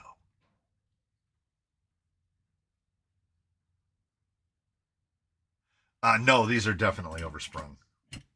Like I'm, no, those are green band element. So like 2.3 pound. They're definitely 2. Surely y'all got some stores there. Indianapolis. I need more. You can't just jump in with that and then leave it at that. Like, what? Like, why can't you shop in Indianapolis? There are stores in Indianapolis, right? I've been to Chicago. I've never been to Indianapolis. But I have to assume that there are places to buy food there. I need to know more now. 3.5 hours each way is crazy. Have you played around with shorter springs than needed? Yes. So I am doing a little bit of, yeah. A lot of it is because rate. You can't get the rate right. This tends to be the case on shocks that are very long. I run Traxxas High Trail springs on rift shocks. Now, these will have no damping because they have no oil in them. We don't doubt the drive time. We want to know why you're... Yes. Mr. Schmidt is correct. I believe you do it. I want to know why. Yeah, even at 3.5 hours. 3.5 hours is longer than it takes to get to Vegas. That's like me driving to Las Vegas to get groceries and then driving back. I want to say Vegas is like 240, something like that. Under 3 hours.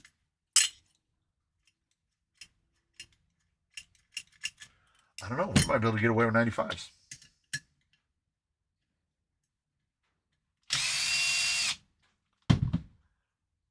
Gotta get the good groceries. Like, again, I've never been to Indianapolis, but I have to, like, they have a racetrack there. They have to have all of the other things. Maybe it's the nearest Costco.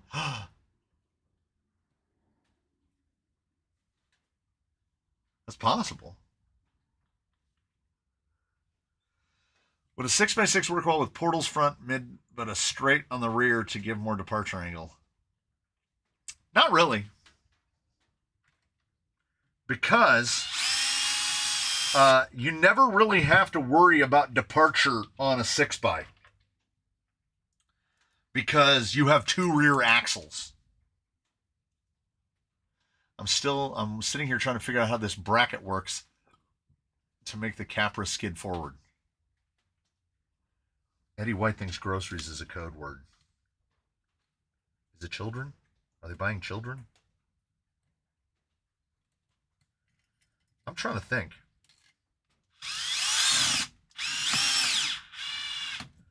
What would I drive 3.5 hours for each way?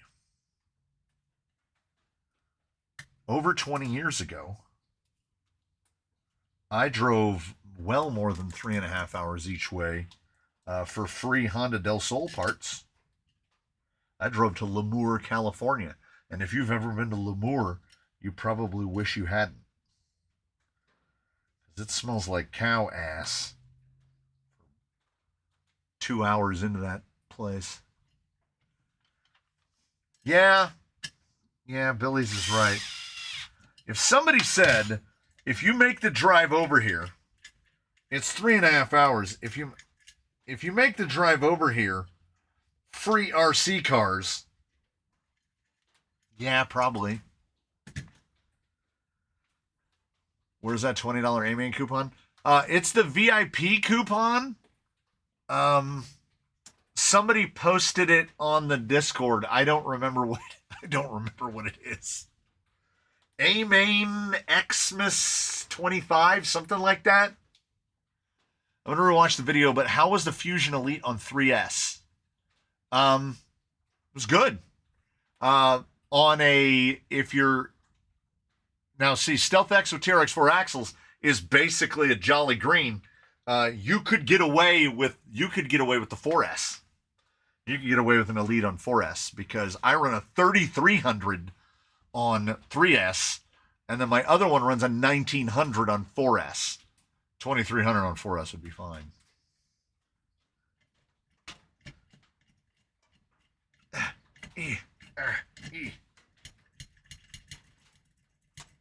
Much better. Sounds like it's actually decently raining, which is about what the radar showed. That at about this time of day it would reach its peak. And we've probably got rain for about another 3 or 4 hours. And then it'll be gone. And every forecast they've made has been wrong. Which doesn't mean that it didn't rain. It just means that other places got moited. Absolutely moited. I didn't find any LiPo on 4S with an XT60. Oh, you just put an XT60 on it. I'm a 3S house, not against it, but I like that every rig is 3S. I am almost exclusively 3S. I have a handful. And I only use 4S when necessary. My second Jolly Green Vermilion is 4S because I want an outrunner, and basically, generally the highest that you'll see on outrunners is like 2200. I've seen a 2500, but if I'm running a 3300 on 3S, we need another cell to get a 2300 up there. And like I said, it currently has a 1900 in it, but I'm going to swap it out. I'm going to put a 2200 in it. The 1900's a little slow. Yeah, my Rift is 4S because it was built prior to the Fusion Pro, and it was built on a 2200 Outrunner because I built my own gearbox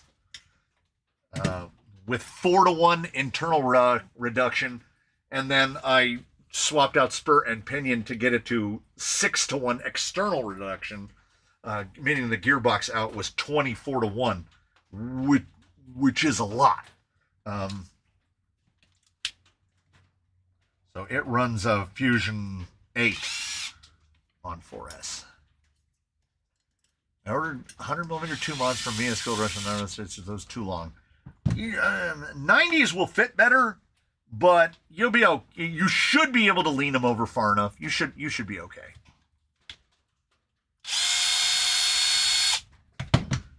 The question is, have I ever reviewed a Tekin RX4? No, absolutely not. And this is spoken from a Tekin guy.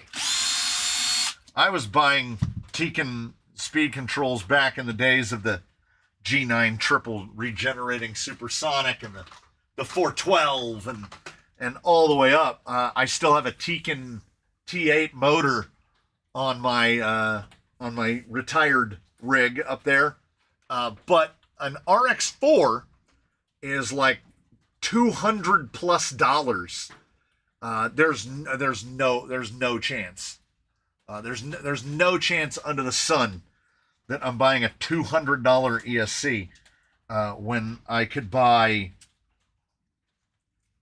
a Fusion and a brushed setup and an Outrunner combo for the same amount of money. Did a run Rift on 2200 3S 6-minute runtime. Yeah, I run a 2200 4S, and mine is set up as a crawler, so I tend to get a little bit more, but I can get 30 to 40 minutes. Now, I'm not using a Rift as a Rift, so my situation is definitely different. So I can't speak to the drag brake operation of an RX4 because I couldn't get myself to buy an RX4 back in the Go Fast days. Or RX8? RX4? The Go Fast one. Hey, Steven turned with 5.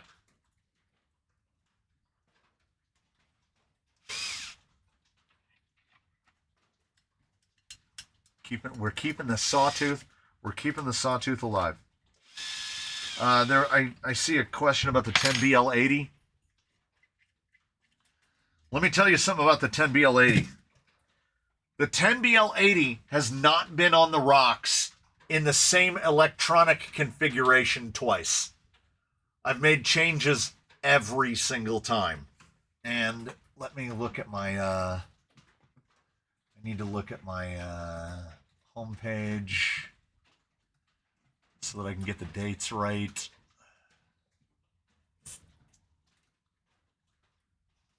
Okay, tomorrow. Tomorrow is the one that you're waiting to see. Tomorrow is 10BL80 plus 3530 SL versus secure escape 32 7 amp with the 36 25 1800 kV. Head to head, the brothers out again. 10BL80 versus the secure. So non AM32 versus AM32. That is what I tested. And I have another iteration that I would like to test, but that's all that has been recorded so far.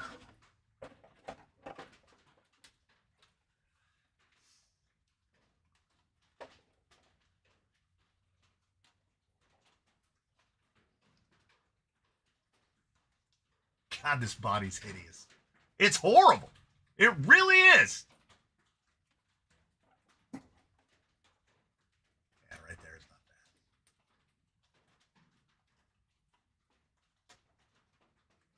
bad. All right.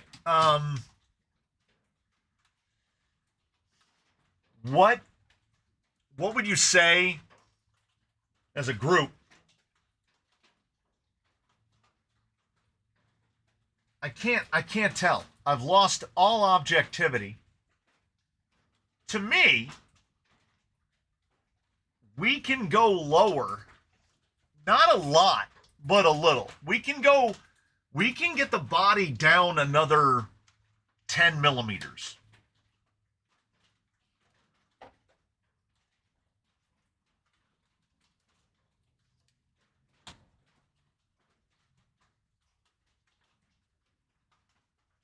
You know, I would have to change to get this to line up like that.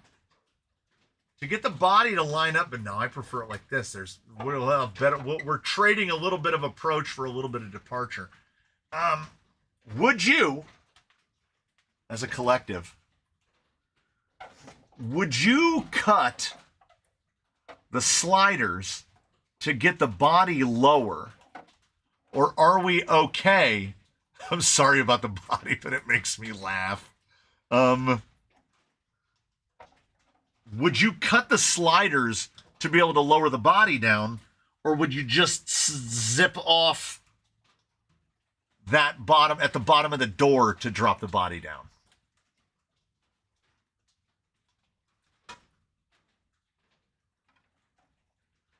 It really is hideous.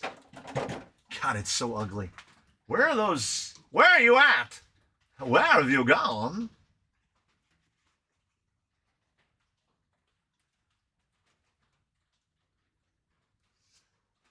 Eddie White is the only person on earth that likes this body.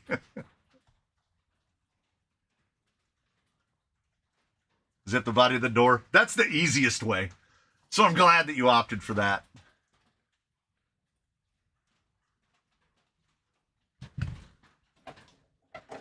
Let's throw a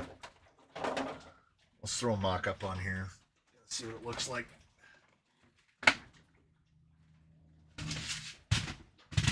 Yeah, I'm telling you what, it is getting cold in here.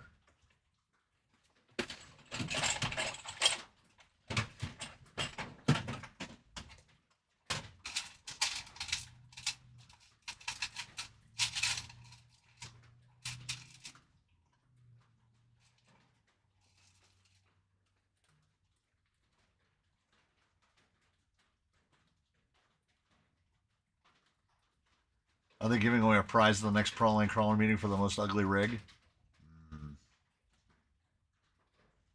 How do you like the SCX30? No. I'm not taking that bait. That's a trap.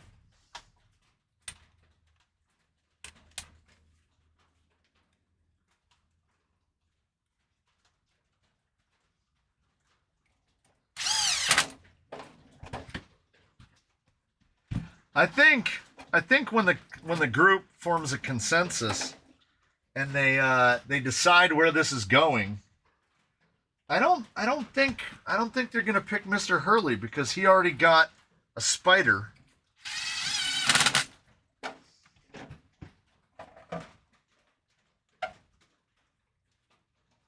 Oh, okay. All right. Okay. So we have stuff that just got solved for us. The previous assemblage did not take one thing into account. And what that was kicked skid.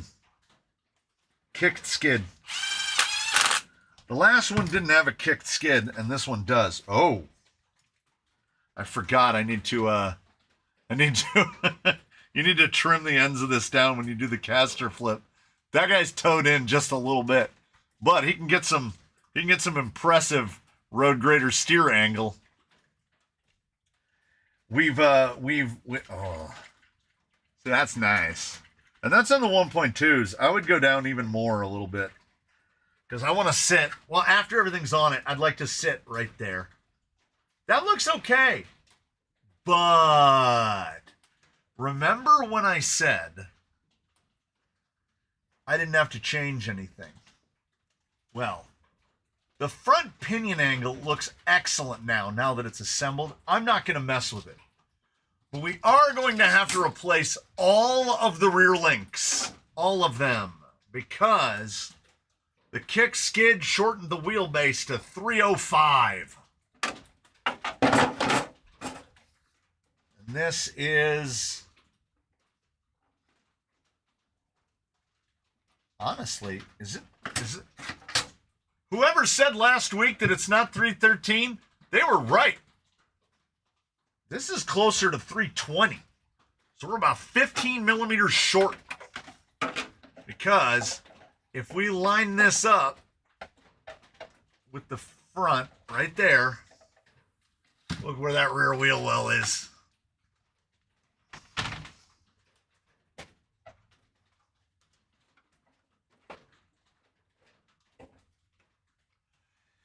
Yeah, we gotta go back a good ways.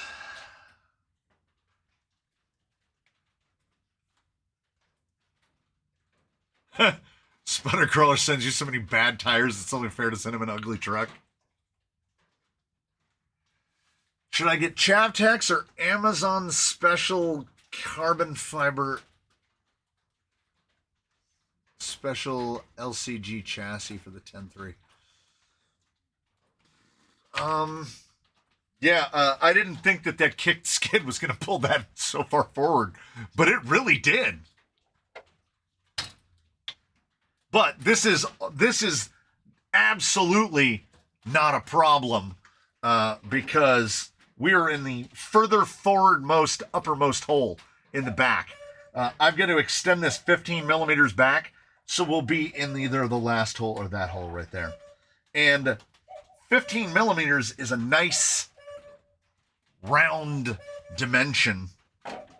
I had no idea. I was just grabbing stuff off the rack, but the colors of the shock and the colors of the wheels. You know what? Why is it making the Lloyd look less gross?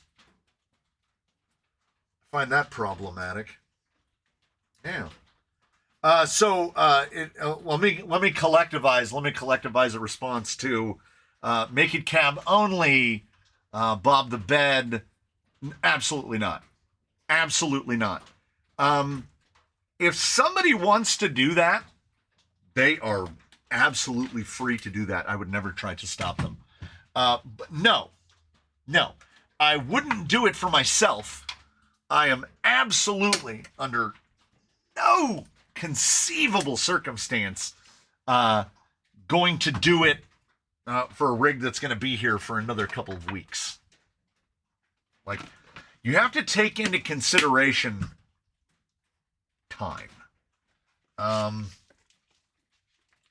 6 videos a week plus a live stream. Sometimes, if it fits, it ships, and then off it goes. Yeah, it's 15 millimeters longer on the rear links, and then and we're ready to go. It is another body from J Concepts that is inexplicable in that, like, Look at the fenders. Look at the fenders. Try to tell me this is intended for anything other than a Class 1 tire. Well, Henry, my answer to that is I don't sell rigs. And therefore, I don't work for money. And therefore, I don't have to entertain it. Boy, I dropped a bunch of stuff today. Giving rigs away is the best way to do it. Because when you make something or sell something for money, people, by and large, will generate inside of them these things called expectations. They will then have expectations. There are no expectations of something that you get for free.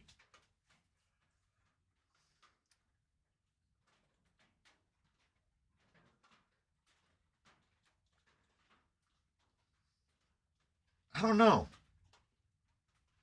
It kills me, but when it's on the rig, on wheels, it looks less terrible. It looks less terrible. It's almost all right. That front shock angle is not that bad. It looks okay. It doesn't look that bad. Yeah, I mean, for a Lloyd 2, that's almost high praise. Like, I think this is kind of okay. This is an atrocity. I know, I've seen the vehicles of what they were trying to do. But they got the proportions just wrong enough. That line being above the belt line, no lines on it like line up correctly. Yeah. Like you can imagine the steering wheel being back here and the dash is like 36 inches deep. There's something, I think the only way to phrase it is there's something uncanny about it. It doesn't look right. I'm so happy with the front pinion angle. It's not, I mean, it's imperfect because we had to do some real front link goofery to get this thing to be able to articulate.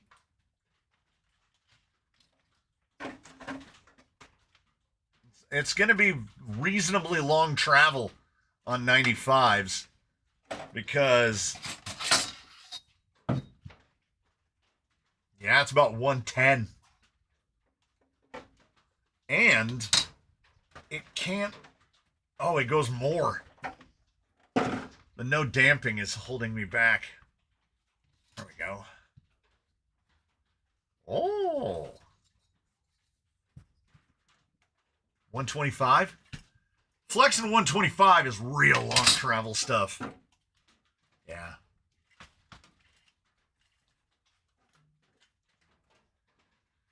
Yeah, it needs some work. It needs some work. I want to try, I mean, I've got a bunch of thread showing right here, and I ordinarily don't like that, but I really don't want to take that front end apart again.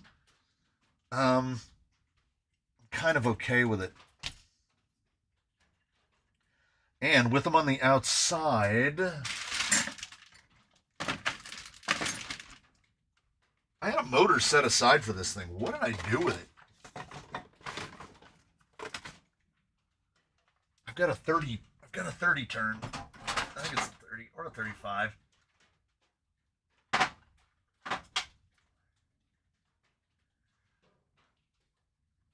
Any 540 will do. -7. Yeah. Excellent. Yeah. 540 will fit great. And, yep, 540 will fit great. Drive shafts are not going to be a problem, front nor rear. These giant, idiotic sliders will accommodate any electronics without issue. With 30 turn, what the hell? Like rolled away. All right. It's gonna work out, you know. It's gonna work out. FMS 2-in-1 on there. It's gonna be great. It's gonna be great. I don't need to worry about what electronics go in it. To be honest, electronics go in it so that I can get rid of said electronics, but they well and truly don't matter. I think everyone that has gotten a rig out of here replaced the electronics, treating it like an RTR. So as long as the electronics are someone else's problem and not my problem anymore, I don't care. I don't care. We Elsa it and we let it go and it's gone. So I know that the one that went to Belgium doesn't have any of the original electronics in it. I haven't heard anything from the guys where Candy Cane went, so I don't know. Could still be in the factory condition. I don't know. So when we'll be giving it away, I don't know. Sometime in January, most likely. That's my guess. I'm in no rush. I am good. Unfortunately, for the guy who sent this body in, the Chewy box is right over there. Unfortunately for the people waiting in line, we're gonna do things a little bit out of sequence. The servo and little fella decided that it only turns right. Yeah, that was an SA-18. That was not a cheap servo either. We're going to go a little bit out of sequence because I'm going to do a fairly rapid build, a micro build series that's going to go fairly rapidly. And it is this.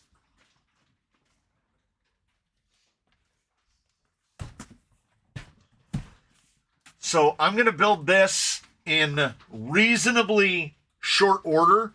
We're not going to spend a huge amount of time on it. There is one important aspect that needs to be included for this discussion. I think I just cut myself with my own fingernail. Yes, we're not out of sequence. We have plenty of sequence, but this will be done out of sequence.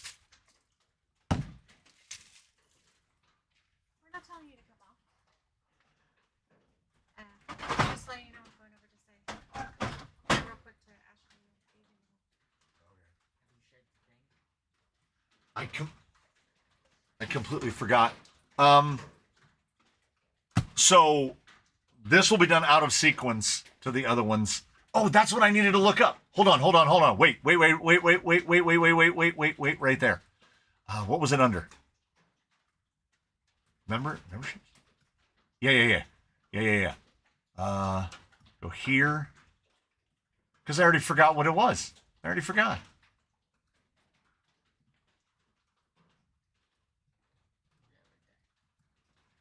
Is it badges or is it emoji or Emoji. Yeah. Okay. All right. And I need to pull this over here. I go back here. Okay.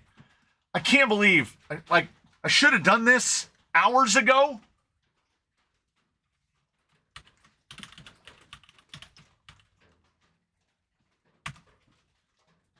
They are very small. How did they get made bigger, maybe? That's just how big it makes them. So the So the kid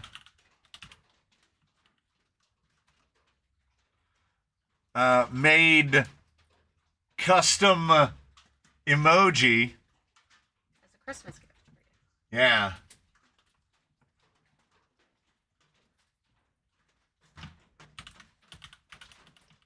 They're so tiny.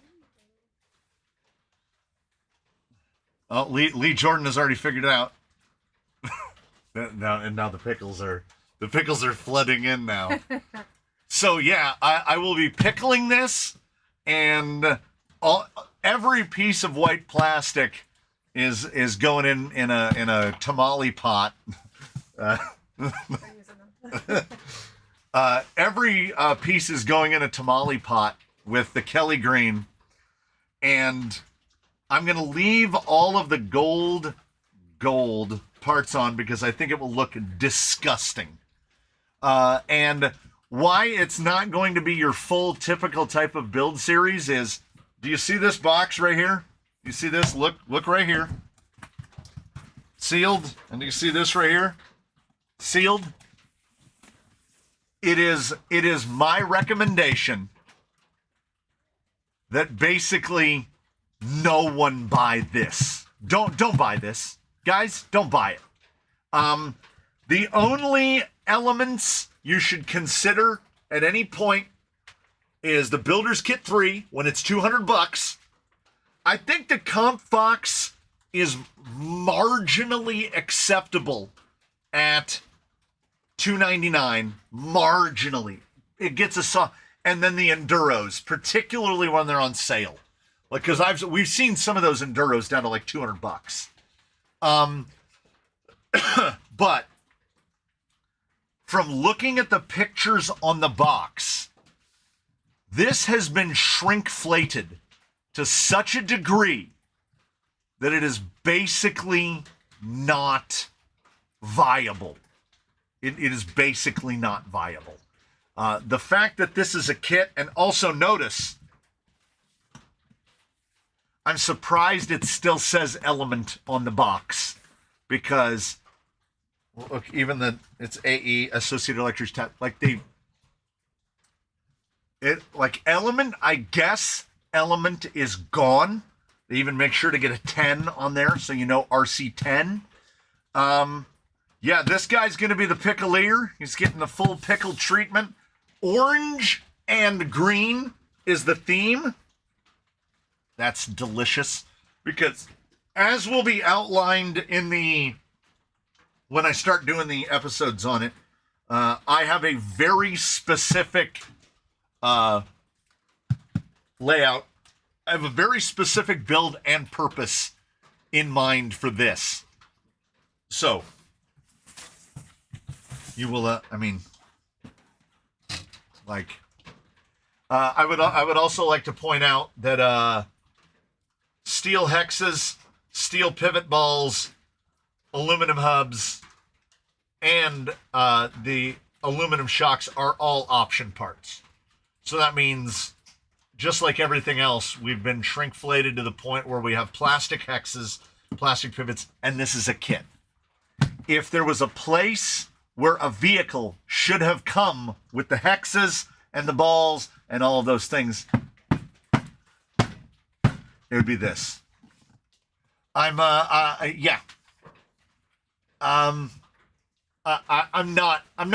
happy. They're making me unhappy. I have complaints before the box is even sealed. So, like, those are the parts that outfit the SE. So, keep in mind that kit is $369. So, how many visitor rigs are currently at the canyon awaiting a Turista video? None. How many rigs are at the canyon awaiting being built or finished being built? Like half a dozen. The shocks are basically the shocks that come with the RTRs, but they're orange instead of silver. So they are at least aluminum. And they will be staying on the vehicle because, as I said, it's probably going to get these wheels. These will be the wheels that go on that. I did see green rings And I would love orange and green because it's full orange and green. That's the theme from the go. So no, they are not plastic shocks, so they at least didn't bend us on that. But I will complain at some length in the video about the shrinkflation that has been happening to the shocks, even the alloy ones. So I think Element is hanging on by a thread. So we never did it. We never did it. Never did it. So, I just realized about 10 minutes ago, I forgot how hungry I was. My God, am I hungry.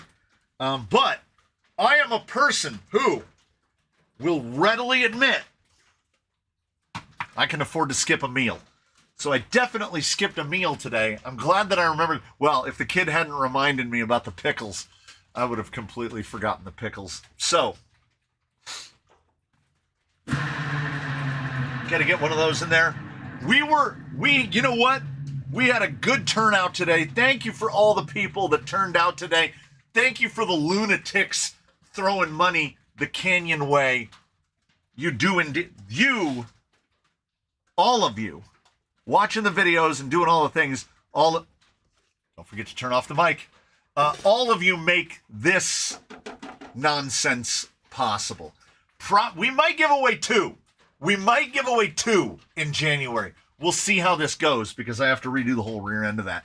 But thank you so much for joining us out here today. It is so cold. Oh, by the way, there's a video today. In 25 minutes, there's a video at 4 p.m. So if you're still awake, there's a video today, and then there's a video on Saturday, and then a video on Sunday, and a video on a Monday. And then they'll be back to Wheeling Wednesdays and back to all the usual things because the rain will be gone, hopefully, by tomorrow morning so I can get back to recording. I got the video, as I said, on the 8SE. And others, like this 3530 1700, which I finally got my Amazon. Where do I find it? Amazon. Of course, it's on Amazon. So we'll be doing that. I will see. I hope that everyone had a wonderful Christmas. I hope you're having a wonderful day. I hope that you have. You know what? Treat yourself. Buy yourself something nice. I'm gonna have dinner. I'm gonna hook my controller up. I'm gonna play some Borderlands. It's gonna be a pretty good Friday because I've managed to wash the memory of that PC out of my brain, so I feel a lot better about it. Have a great time together, fellow RCers. I will see you all in the next one. Video in 25 minutes. You're going to love it. You're going to love it. Let me tell you why. It might have something to do with these. All right. I'll see you. I'll see you in the next one, everybody. Thanks for coming by. We had a good one. There were a bunch of regulars not here today, right? No raccoon, no sputter crawler. We were missing a lot of folks. And we still, you know what? We held it together. We had a good time. I'll see you next time, everybody. I'm going to turn off the thing. I'm going to turn off the things. I'm going to see you real soon.